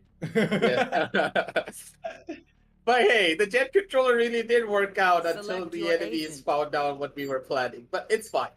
I understand that, having that controller, but at the same time, a Brimstone pickup Assassin, I don't know how much I like this, because now you don't have that initiator on your side. And look towards the other side, towards the side of Force One. They are playing purely based upon utility. All of their characters are built to just completely stop any form of approach that could be coming on down through from the side of Truerippers. And now the real question is, will the side of Force One be able to use their utility properly to block off a lot of the pushes that could be coming on down through from the side of Truerippers? Because after what happened in map number 2, I'm really worried that they will not really be able to brush off that defeat and come back even stronger. Because in my eyes, things could go horribly wrong, especially in a composition like this. Because if your utility is not on point, you could just end everything off on a horrible note. True that. So they need to be, completely focused, and they have to give absolutely everything in this specific map, because if this goes out of hand, then, well, you pretty much lose your shot at winning off the Amazon Prime Day Valorant Championship as well, and take away that 3 lakh rupees prize pool as well. So yeah, like, it is gonna be down to the wire here. Like, Paradox and Gang, they have to put up an incredible defense. They have to get a lot of rounds on that defense if they want to stand up against Force One Esports. Because Force One Esports, no matter what they're gonna do on their attack, their defense is gonna be stronger. And we all know for a fact the split is a defender-sided map. So Truerippers Esports, they can't afford to, mess around. Now is where the real fun is about to start because Paradox, he had Skargod's phone number, calls him up straight through the wolf as well, and one taps him out of existence. Beautifully done coming in down through from the side of Paradox, ladies and gentlemen, being able to get that first initial kill. Such a crucial kill as well, Assassin, because who did he kill? He killed the Astra. Basically meaning that now, one of the biggest and most important forms of utility is no longer on the cards for the side of Force One. Yeah. And with that Astra getting taken out as well, right, Force One Esports, it definitely is going to hurt them. But at the same time, there's a new kind of strat coming out from the side of Force One, don't you think? Like, going in for that dual controller setup alongside a single duelist and one initiator and a sentinel. Like Force One Esports, I'm pretty sure that they have been working around this specific strat, but I guess here they kind of are bringing in something different. What is your take on that, Aggressive? Yeah, but Knight Rider, he could be that difference maker for their side because look at the positioning coming on down through from the side of Force One. RBK, you just did not get away with literal murder. It's going to be Crosshair though coming on down through with his own Molotov. He's going to be able to take down one initial player and take them down to... One enemy remaining. Oops, I guess we lost Aggressive right there, but you know what? They're going to be going on down out on the right side, and it's going to be one tap going in for a one tap for himself as well, but... Yeah, there you go. Yes. We kind of have, yeah, there you go. Aggressive is back. And Knight Rider, he's going to go ahead and come back in style as well. And I guess you were right when you said Knight Rider would be the game-changing moment right here as he goes out and gets that round back into the favor of Force One Esports. Yep. Yeah, honestly, these type of plays coming on down through from the side of RBK. Like, come on. You love to see it, don't you, Assassin? RBK, when he has that Sheriff, Vandal, and of course, his own signature classic, it is always a treat to watch every single time. He will always bring his A-game down to the table. He's always going to be able to take it back in their favor. But on down the line, I want to see a couple of these changes coming on down through as well from the side of Truerippers, because now they started up on the back foot, and now the time to test out my reverse theory. Remember when I said that, hey, if they lose out on the anti-eco, things are just not going to be looking up as much, because look at Knight Rider! He nearly died. If Crosshair opted to go in for a right click, I'm very sure that Knight Rider would have died. Crosshair, he played that so sneaky, and they were right next to one another. Assassin, that could have been a horror game in the making. Yeah, there definitely could be a bit of a play where, Force One Esports might have just gotten away with incredible lead. But the thing is that Truerippers Esports, for now though, they are in and around over towards the BTARs, and maybe they are looking to deal some damage with nothing but the classics. It's not gonna work, as Knight Rider is once again right there, and is just looking for blood. The guy is just hungry for it, and he's looking for frags. And one tap God is gonna come up with a kill of his own as Paradox does take down Knight Rider finally. Nice little tap coming in with the Prime Classic. And in a 3 versus 3 situation, we're gonna be seeing Shivy. We're gonna try and drop in that specific guiding light, my bad.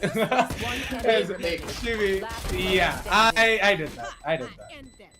But yeah, Skargod get himself a triple and get that second round of the board. Kind of went in the weekend mode over there, but yeah, my bad. I call the that song. It's fine. I call the guiding light as a blinding light. Hey, it's fine, Assassin, because we all love the weekend song. And hey, god damn you, I just have that song stuck in my head again. I lost it for like over a couple of days, but I kept on listening to it constantly on my Spotify, and now it's back. And I'm pretty sure that both of these Sky players have also started playing the song in the back. But hey, you know what? I guess both of these teams, it's going to be down to who exactly is going to be losing it out here. It's going to be Knight Rider to spot out Crosshair and maybe to take him down as well. Crosshair is critically low. And Crosshair, before the map even started, he mentioned that, hey, I'm a lot sleepy, man. Let's just quickly get done with this. And it looks like that he just needs to go ahead and wake up. Because if he goes ahead and gets taken down like that, then Force One Esports might just run away with the win here. But for now, though, it is actually Force One Esports to be a man down, and Truerippers Esports have the man advantage. Second man could just go down as well, because you need to remember that Spike is in literal no man's land, with one tap god being able to get those first two initial kills. He's able to take down that Spike into a very unfavorable position, and with all the members of the side of Force One slowly but surely making their way down from the angle of Tours, and of course from the other side, things are looking up just a tiny little bit. But let's just see what we can expect coming on down through from the side of Force One. Now, ladies and gentlemen, it's gonna be Rafa with the first initial kill with a beautiful jump coming on down from him. But one tap god, you just don't do a drive-by like that. Rafa has a family. You don't give him a jump scare to give him a heart attack and a headshot to boot as well. I mean, one tap god being one tap god is just doing what he does best, and that is frag, frag, frag. No matter what the situation is, he always manages to get himself a frag, and he just walks away with the win as well. And hey, it looks like that after the entire update, we have a little bit of a cute addition here inside of the store. And should I take a leaf out of Pansy's book and comment on the fact that one of the computers have League of Legends playing on it? I mean, should I? We all just, you know, love to hear it. All love to hear some words coming out from Pansy. And like, for those who do not know what I'm talking about, you need to see it. I won't really say it here because I'm very sure a couple of the League, I won't say the other word as well, a couple of the League people are gonna come on down on me over onto my Instagram DMs, and they're gonna be like, what did you say about my game? So I'm not gonna say anything. Go over and search over what Pansy said about League of Legends. So it's fine.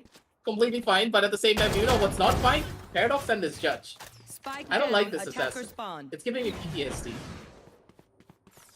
You know what? Paradox, man. This guy's insane with that shotgun. And to be honest with the judge, he's just going ahead and getting himself all of these kills in as well. But now, though, it is going to be Knight Rider to try and give some sort of a cover to Scargod so that he can pick up the spike. And once they've retrieved the spike, just going to eye and wait for Paradox to peek in. He's obviously not going to peek. He's got a judge, for God's sake.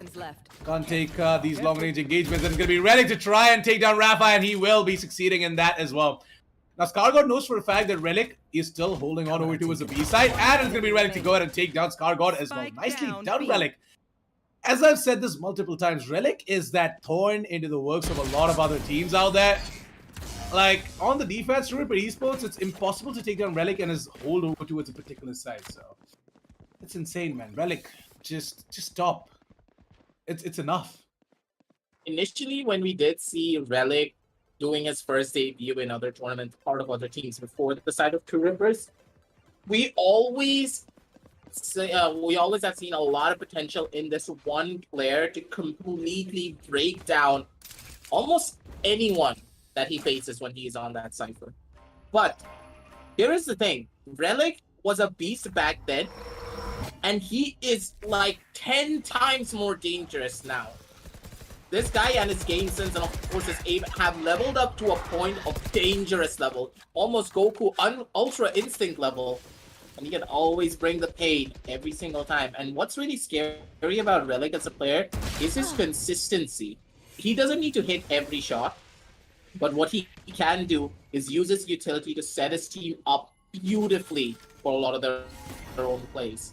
But at the same time, it feels though Shibi gets something else to say about it. Went in for a beautiful white swing and tapped Paradox into the next dimension. Like this, I mean, see, RVK was just holding on over towards the A mains, looking out for any possible push coming out from the A mains as well, from the side of Truerippers Esports. But it looks like that Force One Esports, their final hit is going to be over towards B, and there are 3 players from the side of Force One Esports moving in over towards the middle position to try and take care of Master and the rest of the players over towards the B towers as well. It is going to be the ult popped in from the side of the sky, so Shivi is going to go ahead and, drop in that Seeker. And yeah, Relic, I'm not really sure how exactly he was not affected by the Seeker. 30 seconds. I've got no idea. No, Relic didn't see the gun barrel poking out from the side of Knight Rider. He could have gone in for an easy kill down on the Night Rider, but he just didn't notice it. This would have been a game changer for them if Relic was able to survive and stop out that push coming out down from the side of B main, because that B main push caused a lot of comms pressure. I'm very sure for the side of Truerippers that one small misplay there, Assassin, just costed the side of Truerippers that entire round.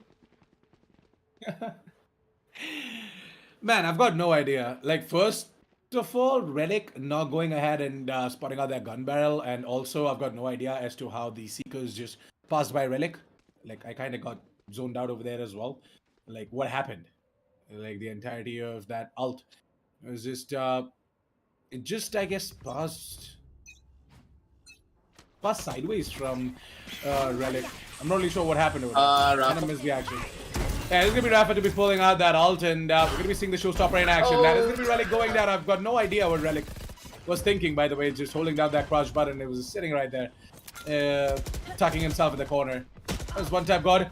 He's got his ult as well, by the way, and he can actually pull out that ult as well. The drop in the boom bot to clear out the entirety of the elbows, and he can actually move in together as a unit with that specific showstopper as well.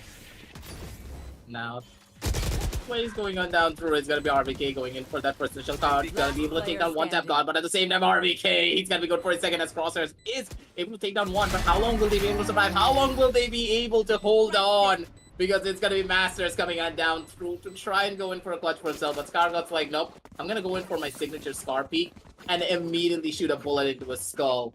Beautifully done coming on down through from the side of F1LS, ladies and gentlemen. They're able to get the 4th round on the board, and with this 2-round lead, I think that now they're going to be able to take that deep breath and be like, hey, we can snowball this into one more round for ourselves, but at the same time, we shouldn't take our opponents lightly, because even on these ecos, the side of Truerippers, they could pull off a miracle. So on towards a round where we are once again going to be seeing Paradox, who's going to be on to that judge. Knight Rider coming in really, really close. He might just spot out one tap god. He's hearing all of these players just struggling inside of the slow orb. And he's not going to go ahead and shoot. He doesn't really want to reveal his position as well. Like, he put in a lot of efforts just walking straight in. And this is going to be a mistake. No, Paradox with the judge. He's going to go ahead and delete Knight Rider, isn't he? Or maybe it's going to be Knight Rider to go ahead and delete him off. And yep, it is going to be the other way around. It is going to be Knight Rider. Go ahead and take down both the players. And I guess Rafa, I'm going to be lucky enough to take down one tap god as one tap god. He's just going to stay true to his name.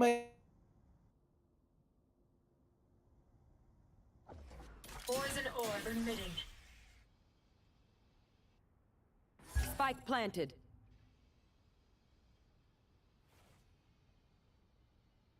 And now, with push coming on down through from the side of F1LS. It is gonna be RBK in a beautiful position to get the first initial kill, and RBK just goes in for a swing, and he's gonna find his second. That is RBK for you, ladies and gentlemen. This guy is just on another level when it comes down to tearing up the entire server. A couple of technical difficulties coming on down from our end, ladies and gentlemen.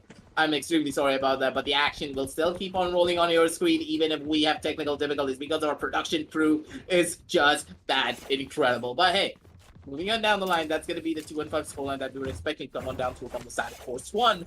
So, in the long run here, Assassin, I feel as though it's all going to be fine. It's all going to be fine and dandy no matter what happens. But for the side of Truerippers, they need to bring it all back down in this one particular round, because if they're not able to, honestly, I don't think they have a lot of chance. But Rafa's not even letting them breathe for even a second. Rafa, it's fine, man. Take a deep breath. You don't need to kill them off like that. You're beating up a dead horse at this point.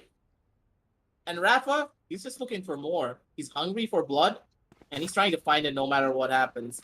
And with that, it's going to be Rafa going in for that boom bot. Does spot out the first initial player, but Relic on the back, and he's going to be able to survive and get that kill down onto RBK instead.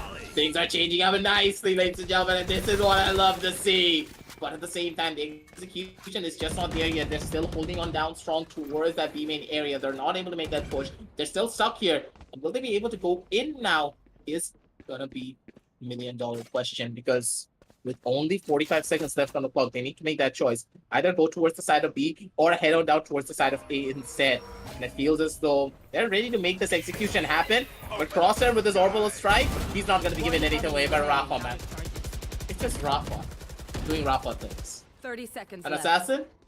you have to say that Rafa is just on another level when it comes down to his raw aim potential.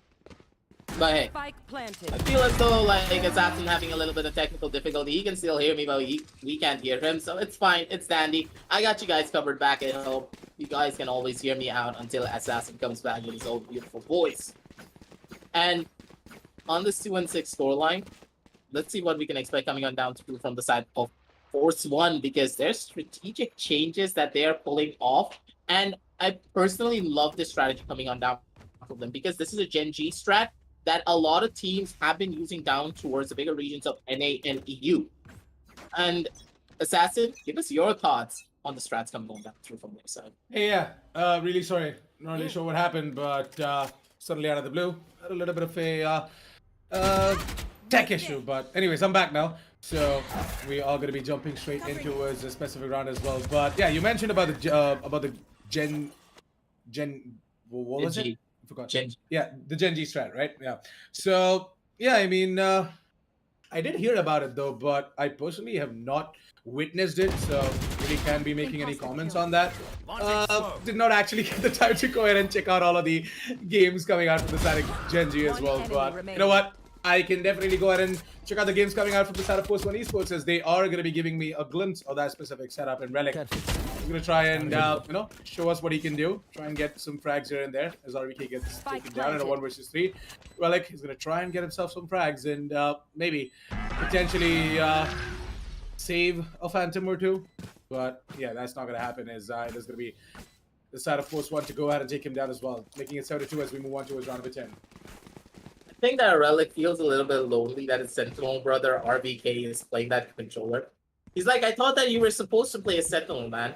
I thought that we were supposed to be that Sentinel duo fighting it off against one another every single time on every single map. But RBK, he just left Relic, and Relic is just feeling lonely. He can't hit it off with Knight Rider because he's on that Sage and he's like a literal mountain. So he wanted to try and get that revenge kill. Got that one initial takedown on RBK, but that's all that he can find. And now it feels as though the side of Truerippers, they have taken a leap out of the side of Force One's book and opted to go in for that timeout instead. And now with this timeout, they should be able to stabilize themselves just a tiny little bit mentally and also strategically, and then work out a plan. Or they don't even need to work out a plan here, Assassin. It's just to stabilize. It's just to catch your breath, reset the momentum, and then calm down the nerves and, of course, the adrenaline.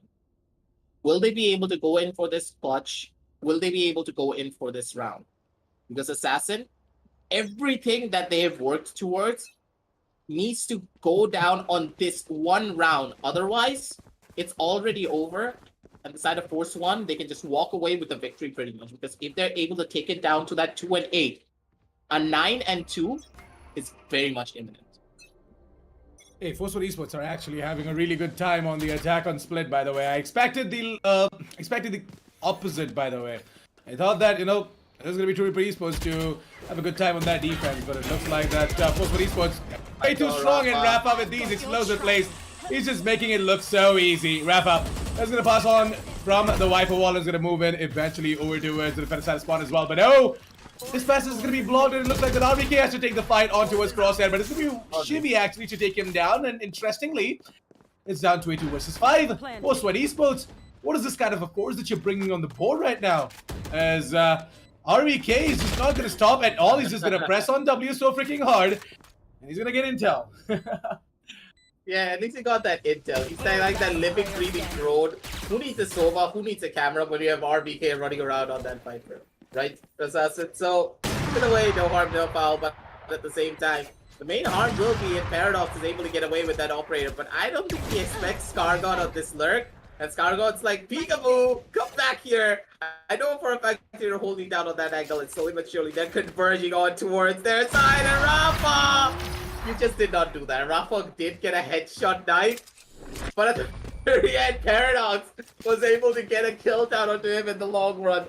It's all fine and dandy, ladies and gentlemen, because when you consider how good of friends all of these players are, a little bit of toxicity coming on down between them with a couple of knives going on down through, it's all in a good day's work when it comes down to fun. Like, hey, me and Assassin, we constantly insult each other, but still, hey, we are very close friends. and we can never imagine being a part of it.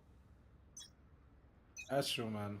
It was round number 11. Now it's just going to be the last second round of the first half. And I guess Force 1 Esports might just put up the 9th on the board as well. Because Trooper Esports. Yeah. He tried something. But to be honest, Truerippers Esports, right? They don't really have the best of the buys. They have eked out a buy here somehow. And I guess Stargod is going to spot out Paradox as well, just dashing back towards the mail rooms. Eventually, this might just be a hit coming out from the side of Force 1 Esports. And once again, we might see Rafa satching his way over towards the Rams position. But oh my goodness, Rafa! What the hell was that a one-tap god? And I guess one-tap god. Well, that is definitely going to leave a mark to his face. And I guess Knight Rider is also looking to grab himself a frag. Little does he know the Paradox is right around the corner, but so is Scargod. So both of them have got each other's backs. It is going to be Knight Rider to take down Relic, and with that, it all comes down to Master. Let's see if he can find a frag on towards Rafa or not. At least one frag. Nah, Rafa's just going to play him. Just going to play around with his food, and it's going to be Knight Rider to peek out wide and take down Master. 92, as I said. Those 20 sports are going to be putting up the 9th round of the board, and maybe they just are going to get themselves onto double digits. You never know. The economy is still in shambles from the side of Team Truerippers Esports. So, yeah, not really expecting much. But Paradox has got himself that operator, so hey, you never know, man. Could be the only silver lining coming on down through from there. But honestly, man, Rafa, he's in such a rush to try and finish off this game. Do you know what it feels like, Assassin? It feels like he saw a couple of deals on the Amazon Prime Day that he needs to try and get. And you guys should be checking it out as well by going on down over to the links in the description below. See what's on discount, add it to the cart, and then wait for the 26th and 27th when all of the discounts are going to be available. Click out on that checkout and get all the products that you really wanted for Christmas, for all of your holidays, to moving on down forward. But hey, if you want to get a present for Eid, that's very much possible as well. But this time around, will Rafa be going in for that same play? Because this guy has no chill. Just look at him.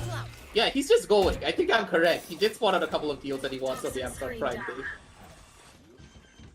So hey, Paradox, well, with that operator, he was not able to get a opening, neither towards mid, neither towards B, nowhere, because the entirety of Force 1 Esports, they just made their way over towards the A side directly, and I guess Paradox, well, it's time for him to shine, but in this retake situation, it's going to be really, really tough. Because RBK is holding on over towards the A mains, and little do they know that Scargod is also over there. Scargod is going to be walking away with multiple frags. Going to get himself a double, whereas Master is going to go ahead and pick up one tap god. Knight Rider's got the ultimate ready as well, but you know what? At this point, he has got no one to resurrect in this specific position. It's going to be him to try and win this out against Truerippers Esports alongside Rafa. That's going to be Rafa and Knight Rider to go ahead and get that 10th on the board as well. 10-2, ladies and gentlemen, as 10 rounds on the attack side of split. This is just absolute massacre from the side of Team Force 1 Esports, and this is unbelievable. As Truerippers Esports, their defense was not at all up to the par. Yeah, it felt as though the side of Truerippers, they just wanted to go in for something incredible. They just wanted to try and find something out for themselves, but they were not clearing out the other specific angles that they needed to clear out. And at this point, I feel as though all the players are just really tired. And the experience and consistency coming on down through from the side of Force 1, it's really giving them that level of edge. Map number 2 was a massive energy fest coming on down through from the side of One Tap God, but all of his energy that he expended on map number 1 is not really transferring down over onto map number 3. And that's why I feel as though the entirety of the side of Truerippers, they're not really able to go in for a lot of the executions that they really want to. Not able to find the place that they want as well. And with that, all the members are in a pretty rough spot, but also Knight Rider, he was in a much more of a rougher spot indeed. He's not gonna be able to survive for long crosser. It's gonna be good for 2, and Rafa, he's looking for another one. He does find it, goes in for a classic right leg straight to the face, and he's gonna be able to slap Master down to very low levels of HP. But look at the HP bars from everyone from the side of the attackers. They are very low, and Scargod can easily go in for this clutch assassin. But will he be able to do it? It's a real question. I mean, one right click and he should pretty much be able to get himself a frag on towards the brim. That is going to be Crosshair. And now in a 1 versus 1 against the Sage, all he has to do is just play it out properly. He can actually make this happen. And Scargod, that's right, it is going to be Scargod to get taken down to 21 points of health, and he might actually be able to pull this off, and he does! Scargod and Master go ahead for a burst versus burst fight, and it's going to be Scargod to actually win it out. This is unbelievable. This is going to be the 11th of the board for Force One Esports, and it looks like that Truerippers they have lost this. That was a nail-biting moment and a half, ladies and gentlemen. Because, I don't know, I was at the edge of my seat. My jaw literally dropped, and I was like, there's no way Scar wins this. There is absolutely no way. But at the very end, it's Scargol, ladies and gentlemen. And you don't doubt this guy because he will always bring in the hurt at the very last second when you are thinking that it's pretty much impossible. What I like this play coming on now from the side of Rappa and of course Knight Rider.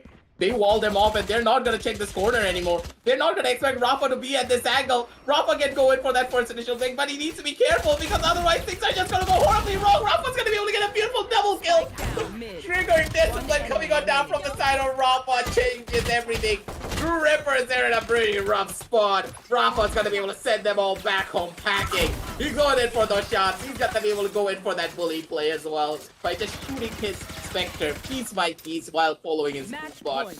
And at this point, Relic, he had nothing to do because Rappa, he's just on another level, man. Just look at this speed. Yeah, it's just insane the way Force One Esports just constantly bringing it back again and again and again. I mean, going ahead, putting up the 11th round, going ahead, putting up the 12th round. Looks like that they're on a roll. As I said, they are a team that, sort of rely heavily on that momentum as well. And I guess Truerippers Esports, they are back to their old ways of just, I don't know what's up. Like, it feels like they're just having fun at this point. Like, it doesn't look like that they are, actually going ahead and putting in much efforts. Oh, RBK, you just did not do that. Spike down. You just did not want to fly out of the sky and the fly save was one tap. He just wanted to fly, man, and you just did not let him fly. RBK gets a triple kill for himself. Paradox, he has nothing to do. Chibi comes on down to the last kill down on the Master and shuts it all down. That's going to be the 2-1-13 score coming on down from the side of Force One, ladies and gentlemen. And honestly, Assassin, I don't know how I feel. I think the match ended in a little bit of an anticlimactic way, don't you think so? Yeah, I mean, I kind of expected this to go the distance, maybe take it to overtime as well, but Truerippers Esports, they actually completely lost some sort of a sync over there. Like, I'm not really sure what happened. Actually, I kind of lost my track as well because of that tech issue, and I was not able to, go ahead and fully perform up to my potential. Maybe something like that happened to the side of Team Truerippers Esports. Maybe, a little bit of a pause or maybe something or the other just went ahead and put a big wrench into their works. And it looks like that Force One Esports, well, I'm not going to take anything away from them. They put up a great performance, and the way Force One Esports went ahead and took it up on the map of Split is just formidable. Let's go ahead and check out the match highlights as well and figure out where exactly Truerippers Esports went wrong. And Aggressive, I guess you have a lot to say about it, about the specific map as well, because the thing is that Split, we kind of thought that, Truerippers Esports, they do have some sort of a strategy up their sleeve, but it just looked like that Force One Esports, they had a better one. Yeah, Force One, they were constantly able to anti-strat them primarily because of one thing. The side of Truerippers, they had a strategy purely reliant on gunfights. While Force One, initially when we were on the agent selection screen, I was talking about this as well. The raw utility that could be coming on down through from the side of Force One, if they're able to get a lot of value out of it, there is absolutely nothing that the side of Truerippers can do to try and win this against them. Because they have been defeated when it comes down to the pure compositional basis. And at that stage, Assassin, what do you really do? You can't really do much now, can you? So at this point, for the side of Truerippers, I feel as though they need to try and change up their composition, try something a little bit more different. Because Split is one of those maps where utility reigns king over anything else. It doesn't really matter if you have that perfect strategy to try and win out a lot of these rounds. If your opponent has better utility usage and has more utility than you, you're instantly going to lose out on this map. And that's exactly what happened towards the side of Truerippers. And it was side of Force One. Yes, they had a lot of incredible and nutty shots from the side of Rafa, but Rafa's not the only one, who won them the game. It's the entire team as a whole, using their utility in proper conjunction with one another, opting to go in for the best possible trades and the best possible executions for every single one of these rounds. That's true. I mean, Force One Esports, they definitely had a better strat. They definitely had a better plan. And in my opinion, Force One Esports, they definitely deserve the specific win as well against Trueripper Esports. Not going to take anything away from them. The thing is that Trueripper Esports, it looks like that split wasn't a map where they have prepped themselves up against a team like Force One Esports. Because Force One Esports, it clearly is evident that they have a better lineup, they have a better plan, and they kind of went ahead with a lot of confidence into the specific map. Like you would see on the map of Ascent, Truerippers Esports when they went away with a lot of momentum, right? It became really tough for Force One Esports as well to go ahead and get it done initially. But then Force One Esports, they got it all back, and it just goes on to show that Tripper Esports, they still need to go ahead, grind it out on the map of split, and they need to come up with better strats. And I'm I'm gonna wish them all the best in that as well. Completely agree with you there. Force One, they did beautifully. They deserve this win, and they're going to be moving on down forward as well. But Assassin, there's one more thing that we have on the cards. Do you want to introduce it? Definitely, there's going to be the Amazon Prime Day sale as well.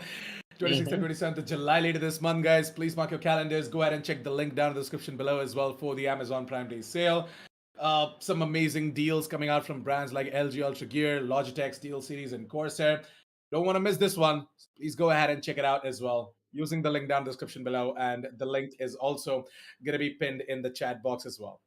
But with that, we pretty much are at the end of this specific day. It was an amazing day for sure. We had two BO3s, both quarterfinal games from the Amazon Prime Day Valorant Championship, and I can't wait to see what more these teams have to offer as well.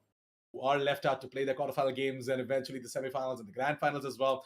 Definitely is going to be a banger one, guys. So I'm pretty much sure that you guys don't want to miss it. So if you don't want to miss it, please go ahead and subscribe to the channel if you haven't done so already and hit that bell notification icon to never miss another update coming out from the side of the Esports Club. Also, what you don't want to miss is the Amazon Prime Day sale. So please keep a reminder on your phone. Very important. Please don't miss this one out because it's pretty rare. Amazon comes up with insane sale like this one. Brands like Logitech, Corsair, SteelSeries, LG Ultragear have some amazing deals. So yeah, as always, link down in the description below, and it's going to be pinned in the chat section as well. So please don't forget to go ahead and check out the Amazon Prime Day sale. Also, we're going to be coming back with you guys, I guess, day after tomorrow. Tomorrow, we are going to be having a little bit of a break from the Amazon Prime Day Valorant Championship. So, yeah, we're going to be coming back with the Amazon Prime Day Valorant Championship day after tomorrow. So, please don't forget to tune in at the exact same time with more and more Valorant action. With that, I'm your host, Steelseries, signing off for the day. With me was Aggressive. We had tons and tons of fun. Hope you guys had fun as well. So, yeah, I'll be seeing you guys day after tomorrow. Until then, good night, goodbye, sweet dreams.